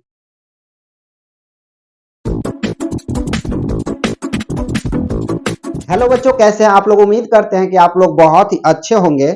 और पिछले क्लास में हम चर्चा किए थे मनोविज्ञान क्या है, मतलब जीरो से हीरो तक का बताए थे कि मनोविज्ञान क्या है, कब उसका जन्म हुआ, मनोविज्ञान का शब्द कहाँ से आया, पहले किसका पाठ था, फिर मनोविज्ञान का परिभाषा का विकास कैसे कैसे हुआ, उसके बाद मनोविज्ञान की विधि क्या क्या है। जैसे हमारा भारत के संविधान से देश चलता है, उसी तरह विधि से, मनोविज्ञान के विधियां से हमारा मनोविज्ञान चलती है। उसके बाद हम चर्चा किए थे इंटरव्यू के बारे में कि इंटरव्यू क्या होता है। उसके बाद आज हम लोग पढ़ेंगे क्या चीज के बारे में पढ़ेंगे, तो आज हम लोग पढ़ेंगे नर्वस सिस्टम के बारे में। क्या चीज? नर्वस सिस्टम के बारे में पढ़ेंगे, जिसको हिंदी में तंत्रिका तंत्र कहते हैं। क्या कहते हैं? तंत्रिका तंत्र। अब तंत्रिका तंत्र का परिभाषा क्या होता है? तो तंत्रिका तंत्र का परिभाषा सिंपल है। अगर कोई आपसे पूछ दे कि बताओ nervous system, what is nervous system, या हिंदी में पूछेगा कि तंत्रिका तंत्र क्या है, तो इसके बारे में बताना पड़ेगा। तो उसका जवाब देना है, उसको परिभाषा देना है कि एक ऐसा तंत्र जो सोचने, समझने, स्मृति रखने के साथ साथ पूरे बॉडी पर, पूरे शरीर को कंट्रोल करता है, उसे हम नर्वस सिस्टम कहते हैं। समझ में आ गया? क्या कहना है? एक ऐसा तंत्र जो सोचने, समझने, स्मृति रखने के साथ साथ पूरे बॉडी पर कंट्रोल करता है, उसी को हम नर्वस सिस्टम कहते हैं। याद हो गया? याद कीजिए, एक ऐसा सिस्टम जो पूरे बॉडी को कंट्रोल करता है, सोचने, समझने, स्मृति रखने के साथ साथ पूरे बॉडी को कंट्रोल करता है, उसी को नर्वस सिस्टम कहते हैं। अब बात आती है कि नर्वस सिस्टम का परिभाषा पता चल गया, लेकिन नर्वस सिस्टम कितने प्रकार के होते हैं, इस पर हम लोगों को बातचीत करनी होगी। तो सबसे पहले जब आप बोर्ड पर नजर डालेंगे तो देखिए लिखा हुआ है नर्वस सिस्टम। नर्वस सिस्टम को हिंदी में कहते हैं तंत्रिका तंत्र। क्या कहते हैं? तंत्रिका तंत्र। अब यह जो नर्वस सिस्टम है, यह जो तंत्रिका तंत्र है, वह दो प्रकार का होता है। कितने प्रकार का? दो प्रकार का। कोई पूछ देगा कि बताओ नर्वस सिस्टम कितने प्रकार का, तो बताना है नर्वस सिस्टम दो प्रकार का, एक सेंट्रल नर्वस सिस्टम और दूसरा पेरिफेरल नर्वस सिस्टम। देखिए यह नर्वस सिस्टम दो प्रकार का, एक का नाम सेंट्रल नर्वस सिस्टम और दूसरे का नाम peripheral nervous system. Central nervous system को हिंदी में केंद्रीय तंत्रिका तंत्र कहते हैं और पेरिफेरल नर्वस सिस्टम को हिंदी में परिधीय तंत्रिका तंत्र कहते हैं। समझ में आ गया? सेंट्रल नर्वस सिस्टम को हिंदी में केंद्रीय तंत्रिका तंत्र कहते हैं और पेरिफेरल नर्वस सिस्टम को हिंदी में परिधीय तंत्रिका तंत्र कहते हैं। अब इसको भी विभाजित किया गया, इसको भी भागों में बांटा गया। जैसा यहाँ सेंट्रल नर्वस सिस्टम जो है केंद्रीय तंत्रिका तंत्र, यह दो प्रकार का होता है। कितने प्रकार का? दो प्रकार का है। पहला का नाम है स्पाइनल कॉर्ड और दूसरा का नाम है ब्रेन। पहला का क्या नाम है? स्पाइनल कॉर्ड और दूसरा का नाम है ब्रेन। अब यह पेरिफेरल नर्वस सिस्टम भी दो प्रकार का, पेरिफेरल नर्वस सिस्टम भी दो प्रकार का, जिसमें से पहला का नाम है सोमांटिक नर्वस सिस्टम और दूसरा का नाम है autonomic nervous system. Peripheral nervous system कितने प्रकार के? दो प्रकार के, सोमांटिक नर्वस सिस्टम और ऑटोनॉमिक नर्वस सिस्टम। और इधर देखेंगे एक है स्पाइनल कॉर्ड और दूसरा है ब्रेन। अब ब्रेन के बारे में हम आगे विस्तृत चर्चा करेंगे, लेकिन उससे पहले इस साइड अगर देखेंगे पेरिफेरल नर्वस सिस्टम, यह दो प्रकार का होता है, सोमांटिक नर्वस सिस्टम और autonomic nervous system. Somatic nervous system क्या होता है?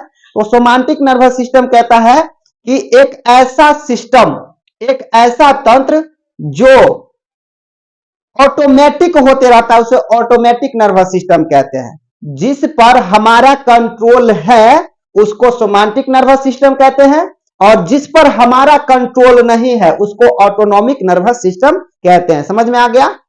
सोमांटिक का मतलब जिस पर मेरा कंट्रोल है। अब हमको किस किस किस चीज पर कंट्रोल है बताइए?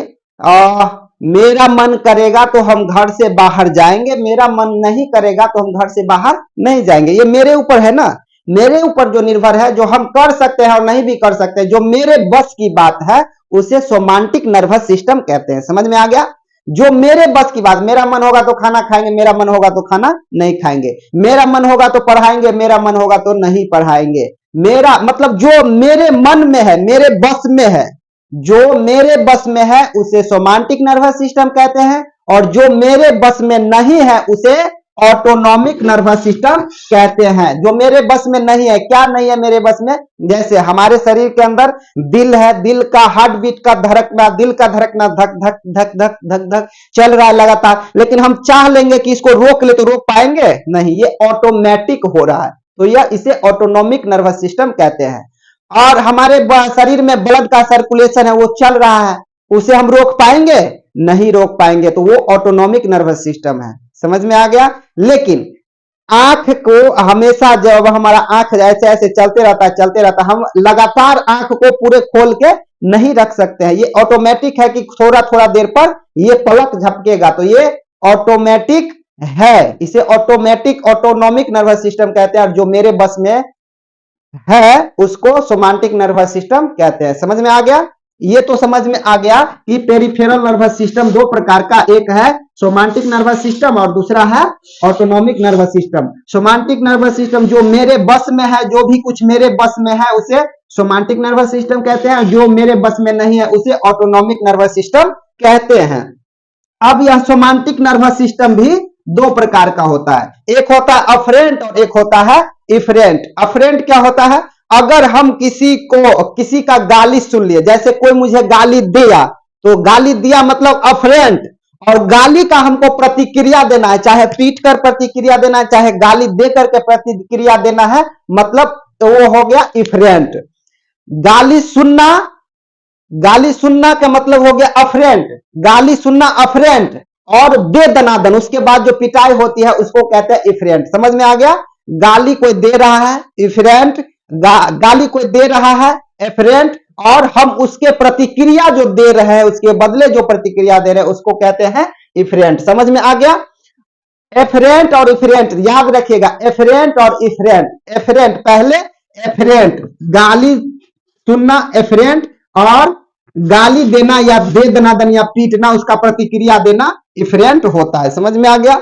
अब आगे बात कर लेते हैं कि अब इधर हम लोग पढ़ रहे हैं spinal cord. Central nervous system केंद्रीय तंत्रिका तंत्र में है, एक है स्पाइनल कोड और दूसरा है ब्रेन। स्पाइनल कोड और ब्रेन। स्पाइनल कोड क्या होता है?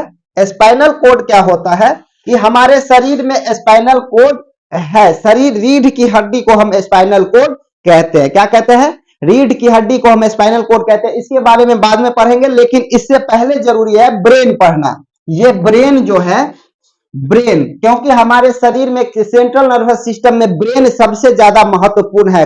ब्रेन मत्था, अगर किसी का ब्रेन मस्तिष्क अगर काम करना छोड़ देता है तो लोग कहता है कि यह पागल हो गया है, वह एबनॉर्मल हो जाता है और सामान्य व्यवहार करने लगता है। तो ये जरूरी है कि ब्रेन सही रहे और ब्रेन अच्छा रहे, तभी हम ब्रेन पढ़ेंगे तभी अच्छा रहेगा। तो ब्रेन जो है, ब्रेन को हिंदी में कहते हैं मस्तिष्क। ब्रेन को हिंदी में क्या कहते हैं? मस्तिष्क। अब यह जो ब्रेन है यह कितने प्रकार का होता है? तो ब्रेन 3 प्रकार के होते हैं। मस्तिष्क कितने प्रकार के? मस्तिष्क 3 प्रकार के होते हैं। पहला का नाम है अग्र मस्तिष्क, दूसरा का नाम है मध्य मस्तिष्क, और तीसरा का नाम है पश्च मस्तिष्क। समझ में आ गया? अग्र मस्तिष्क, मध्य मस्तिष्क और पश्च मस्तिष्क। अग्र मस्तिष्क, मध्य मस्तिष्क और पश्च मस्तिष्क। अग्र मस्तिष्क, मध्य मस्तिष्क और पश्च मस्तिष्क। अग्र मस्तिष्क मीन्स अगला भाग, मध्य मस्तिष्क मीन्स बीच का भाग, और पश्च मस्तिष्क मीन्स पीछे जो भाग है मस्तिष्क का, उसको पीछे पश्च मस्तिष्क कहते हैं। अब यह अग्र मस्तिष्क 3 प्रकार का होता है। अग्र मस्तिष्क भी कितने प्रकार का होता है? तीन प्रकार का होता है, जिसमें से पहला है सेरिब्रम। क्या है? सेरिब्रम। दूसरा का नाम है थैलेमस और तीसरा का नाम है हाइपोथैलेमस। समझ में आ गया? ब्रेन तीन प्रकार के, अग्र मस्तिष्क, मध्य मस्तिष्क, पश्च मस्तिष्क। अब यह जो अग्र मस्तिष्क है, अग्र मस्तिष्क भी तीन प्रकार का, सेरिब्रम, थैलेमस, हाइपोथैलेमस। तो अब यह सेरिब्रम क्या होता है? तो सेरिब्रम हमारे मस्तिष्क में होता है, अग्र मस्तिष्क में। यह 2/3 होता है। 2/3 मतलब 66% होता है, मस्तिष्क का 66% सेरिब्रम होता है। यह मेमोरी को कंट्रोल करता है। हम जो कुछ भी पढ़ते लिखते हैं, जो कुछ भी हम याद रखते हैं, जो कुछ भी हम याद रखते हैं और फिर कल हमें जरूरत पड़ता है तो उसे निकाल के लाते हैं, तो यह कहां से आता है? यह सेरिब्रम से आता है। कहां से आता है? सेरिब्रम से आता है। जिसका सेरिब्रम कमजोर रहता है उसका याददाश्त भी कमजोर हो जाता है, और जिसका सेरिब्रम मजबूत रहता है उसको याददाश्त भी मजबूत रहता है। इसलिए स्टूडेंट्स को, आप सभी को, हम सभी को सेरिब्रम का मजबूत होना बहुत ही ज्यादा जरूरी होता है। यह कमजोर कब होता है? कमजोर कब होता है? तो कहता है कि हमारा शरीर में जो सेरिब्रम है, मस्तिष्क में जो सेरिब्रम है, वह कमजोर इसलिए होता है क्योंकि एक ही दिशा में हम ज्यादा सोच लेते हैं। एक ही दिशा में हम ज्यादा सोच लेते हैं। तो कहता है एक ही दिशा में सोचने वाले व्यक्ति का मस्तिष्क में सेरिब्रम कमजोर हो जाता है जब एक ही दिशा में सोचेंगे। जैसे आप लोग सुनते होंगे कि कोई व्यक्ति पढ़ते पढ़ते पागल हो गया। पढ़ते पढ़ते पागल मीन्स वह बहुत पढ़ रहा है, बहुत पढ़ रहा है, इतना पढ़ रहा है कि एक ही दिशा में दिमाग लगा रहा है कि सिर्फ पढ़ना है, पढ़ना है, पढ़ना है, तो पढ़ते पढ़ते पागल हो जाएगा। उसका सेरिब्रम कमजोर हो जाएगा और दिमाग काम करना बंद कर देता है। तो ये हो गया सेरिब्रम। इसलिए अगर सेरिब्रम को मजबूत रखना है तो सेरिब्रम को मजबूत रखने के लिए क्या करना पड़ेगा हमको? सेरिब्रम को मजबूत रखने के लिए हमको विशेष सभी दिशा में पढ़ना होगा, सभी दिशा में अध्ययन करना होगा। जैसे हम घर में रहते हैं तो खाना भी बनाना चाहिए, हमें रिलेशनशिप भी देखना चाहिए, हमें पढ़ाई लिखाई भी करना चाहिए। मतलब सभी दिशा में जब हम सोचेंगे, सभी दिशा में जब हम काम करेंगे तो हमारा सेरिब्रम मजबूत होगा, और एक ही दिशा में जब सोचने लगेंगे तो वह क्या होगा? कमजोर हो जाएगा। जैसे सुनते होंगे कि कोई आदमी प्यार में पागल हो गया है। प्यार में कैसे पागल होता है? वो दिन रात, रात दिन उसी के बारे में सोचता रहेगा। उससे कैसे मिलेंगे, मेला घूमने कैसे जाएंगे, उसको कैसे गिफ्ट देंगे, कौन सा गिफ्ट देंगे जो अच्छा होगा, उसे सरप्राइज क्या दे। मतलब दिन रात एक ही चीज के बारे में सोचता रहेगा तो पगले होगा ना। तो जब वह एक ही दिशा में सोचेगा तो वह क्या हो गया? उसका सेरिब्रम कमजोर हो जाएगा, और सेरिब्रम कमजोर होने के कारण उसका मस्तिष्क कमजोर होते हुए काम नहीं करेगा। दूसरा है सेरिब्रम, समझ में आ गया? यह सेरिब्रम। दूसरा है थैलेमस। थैलेमस, थैलेमस क्या कहता है? थैलेमस एक्सटर्नल होता है, बाहरी चीजों को बताता है। थैलेमस क्या होता है? बाहरी चीजों को बताता है। कैसे? जैसे बाहर से अभी बहुत ज्यादा ठंडा है, तो ठंडा है तो बाहर से कौन बता रहा है? थैलेमस बता रहा है कि बाहर बहुत ज्यादा ठंडा है। अगर गर्मी है तो वह थैलेमस बता रहा है, थैलेमस, कि बाहर बहुत ज्यादा गर्मी है, बाहर नहीं निकलना चाहिए। तो इसे कोई अगर टच करता है, हमको ये स्किन को टच किया तो पता चल गया, तो ये कौन सा बताता है? ये थैलेमस बताता है मस्तिष्क को कि कोई टच कर रहा है तुमको। ये थैलेमस बता रहा है मस्तिष्क को। अगर कोई पीट रहा है तो बाहर से ना पीट रहा है, कोई बाहर से ना पीट रहा है, तो ये सब चीज कौन बताता है? थैलेमस बताता है मस्तिष्क को। कौन मस्तिष्क को? अग्र मस्तिष्क को बताता है कि कोई तुम्हें पीट रहा है। तो ये सभी चीज जो, यह सभी चीजों को बताने वाला थैलेमस है, जो बाहरी चीजों को बताता है, एक्सटर्नल चीजों को बताता है। बाहर में कितना गर्मी है, बाहर में कितना ठंडी है, बाहर से कोई टच कर रहा है, बाहर से कोई पीट रहा है, ये सभी चीजें क्या है? कि ये सभी चीजें थैलेमस इंफॉर्मेशन देती है मस्तिष्क को, यह सूचना पहुंचाती है। तो समझ में आ गया थैलेमस। अब है हाइपोथैलेमस। हाइपोथैलेमस क्या होता है? हाइपोथैलेमस बेहद ज्यादा महत्वपूर्ण चीज है। यह इंटरनली चीज को बताता है, शरीर के अंदर जो चीज होते रहता है उसके बारे में कौन बताता है?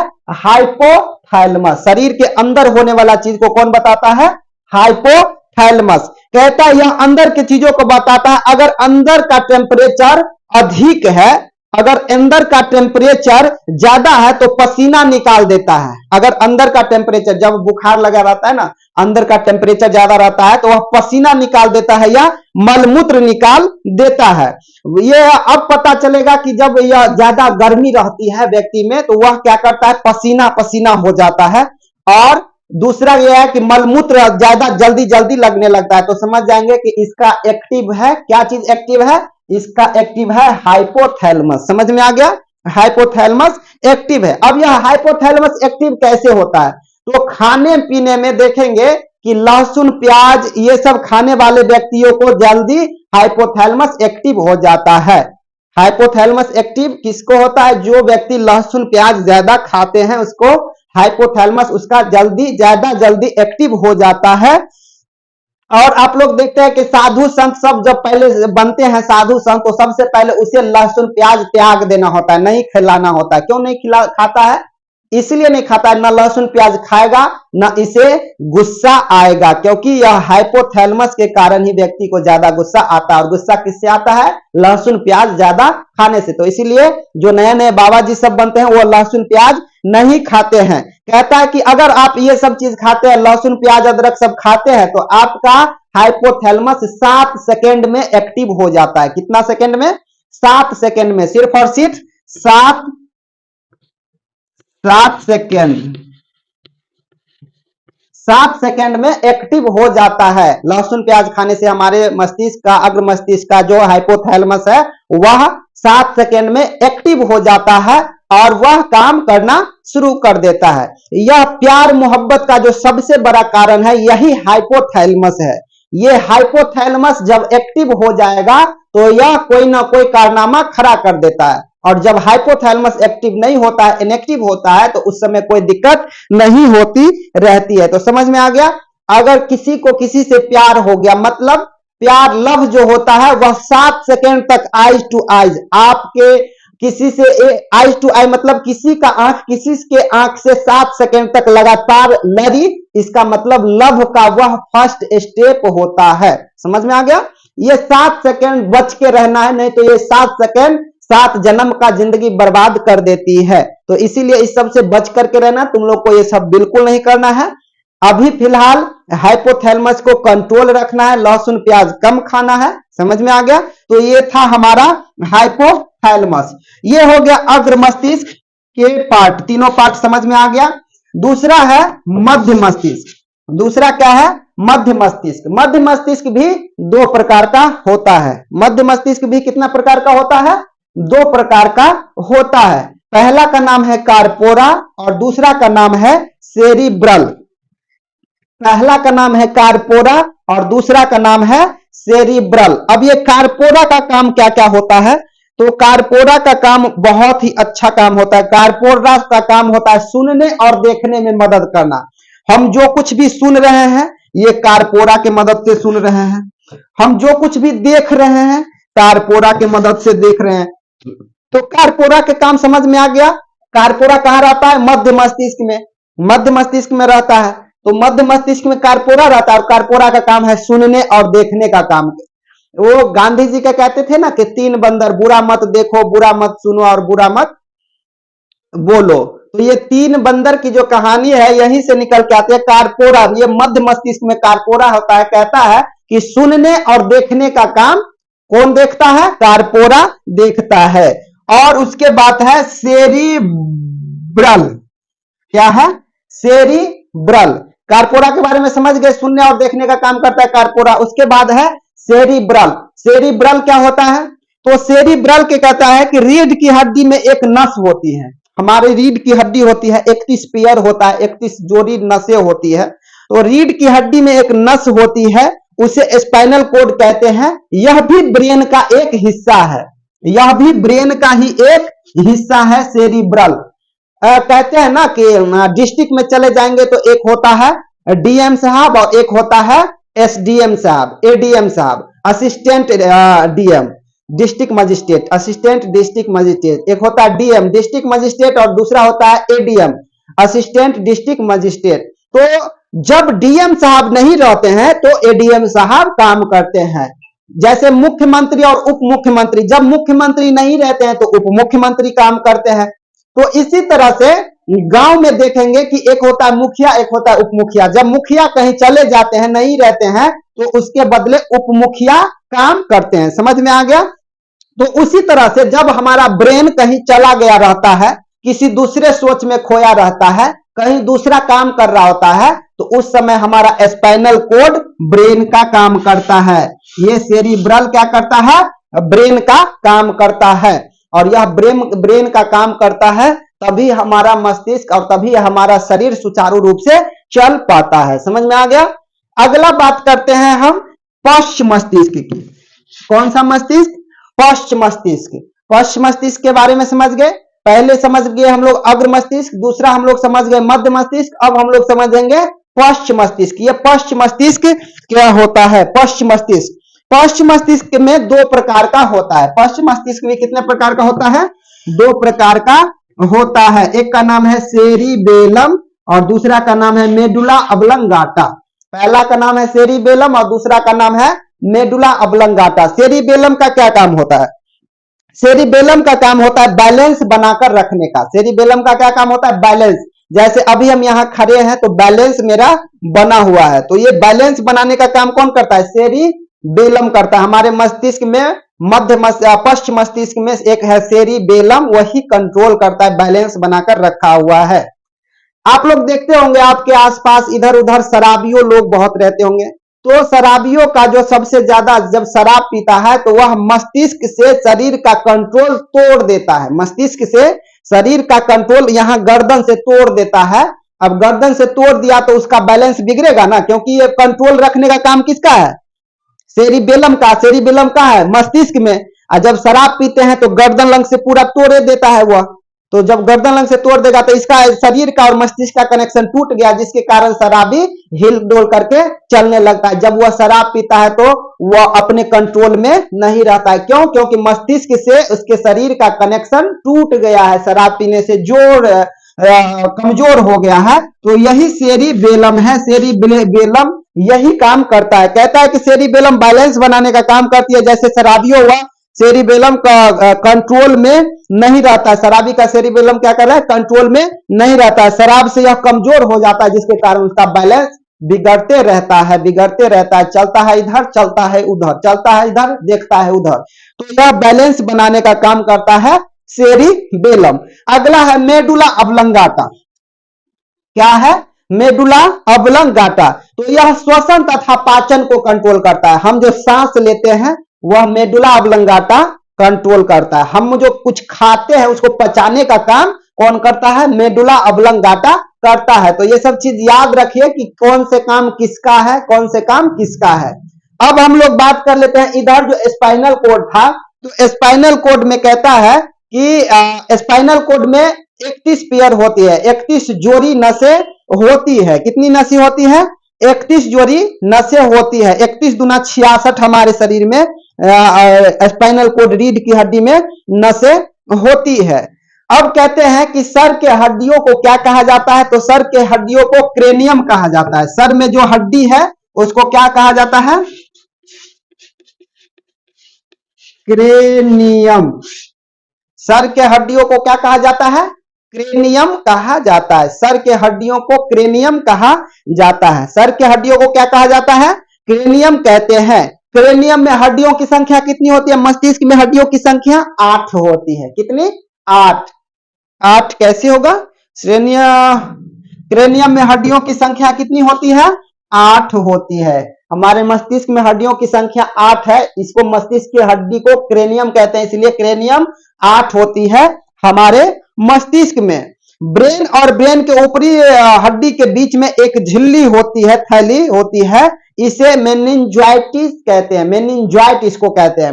मानिए हमारा मस्तिष्क है, ऊपर से हड्डी है, उसके नीचे भी एक बहुत अच्छा परत बना हुआ है, और उस परत के और इस हड्डी के बीच में एक झिल्ली सी बनी होती है।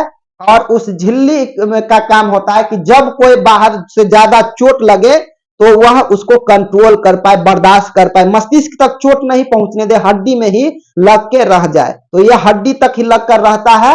अगर हड्डी से नीचे चला गया लाठी, तो हड्डी से नीचे चला गया चोट, तो क्या हो गया? मेनिंजाइट जो उसके बीच में है मस्तिष्क और मस्तिष्क के हड्डी के बीच में मेनिंजाइट, उसमें चोट आ जाता है तो उसको ब्रेन कैंसर कहते हैं। धीरे धीरे वह फूल जाता है और घाव बन जाता है, और जब घाव बन जाता है तो धीरे धीरे वह बड़ा सा होते जाता है, नहीं छूटता है, जिसके कारण कई बार व्यक्तियों की मौत भी हो जाती है। तो इसीलिए हम लोगों को क्या करना है, मेनिंजाइटिस से बचना है, मेनिंजाइट से बचना है।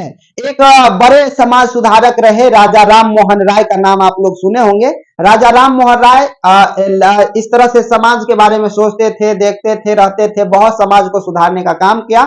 उन्होंने एक लड़ाई में गए और लड़ाई में जाने के बाद क्या हुआ कि उनको किसी ने लाठी से वार कर दिया, जोर से लाठी लगा, जिसका मेनिंजाइट जो है उसमें उनको घाव हो गया, और धीरे धीरे कुछ दिनों के बाद उनकी मृत्यु हो गई, क्योंकि मेनिंजाइट में गहरा घाव हो गया। धीरे धीरे वह घाव बढ़ता गया, जिसका नाम आजकल ब्रेन कैंसर का नाम दिया जा रहा है। तो समझ में आ गया बच्चों। तो आज हम लोग पढ़े हैं नर्वस सिस्टम। क्या पढ़े हैं? Nervous system. नर्वस सिस्टम दो प्रकार के होते हैं, central nervous system, autonomic nervous system. Central nervous system भी दो प्रकार के होते हैं, ब्रेन और spinal cord. Peripheral nervous system भी दो प्रकार के होते हैं। कौन कौन से होते हैं? तो सोमांटिक नर्वस सिस्टम और autonomic nervous system. Somatic nervous system जो मेरे बस में है उसे सोमांटिक नर्वस सिस्टम कहते हैं, जो मेरे बस में नहीं है उसे ऑटोनॉमिक नर्वस सिस्टम कहते हैं। अब इधर बताए हैं कि ब्रेन जो है वह तीन प्रकार का होता है, अग्र मस्तिष्क, मध्य मस्तिष्क, पश्च मस्तिष्क। अग्र मस्तिष्क तीन प्रकार का, सेरिबेलम, थैलेमस, हाइपोथैलेमस। मध्य मस्तिष्क दो प्रकार का, कार्पोरा, सेरिबेलम। पश्च मस्तिष्क दो प्रकार का, सेरिबेलम और मेडुला ऑब्लंगाटा। मिलते हैं फिर किसी नए वीडियो में, तब तक पढ़ते रहिए। हैप्पी एंजॉय कीजिए।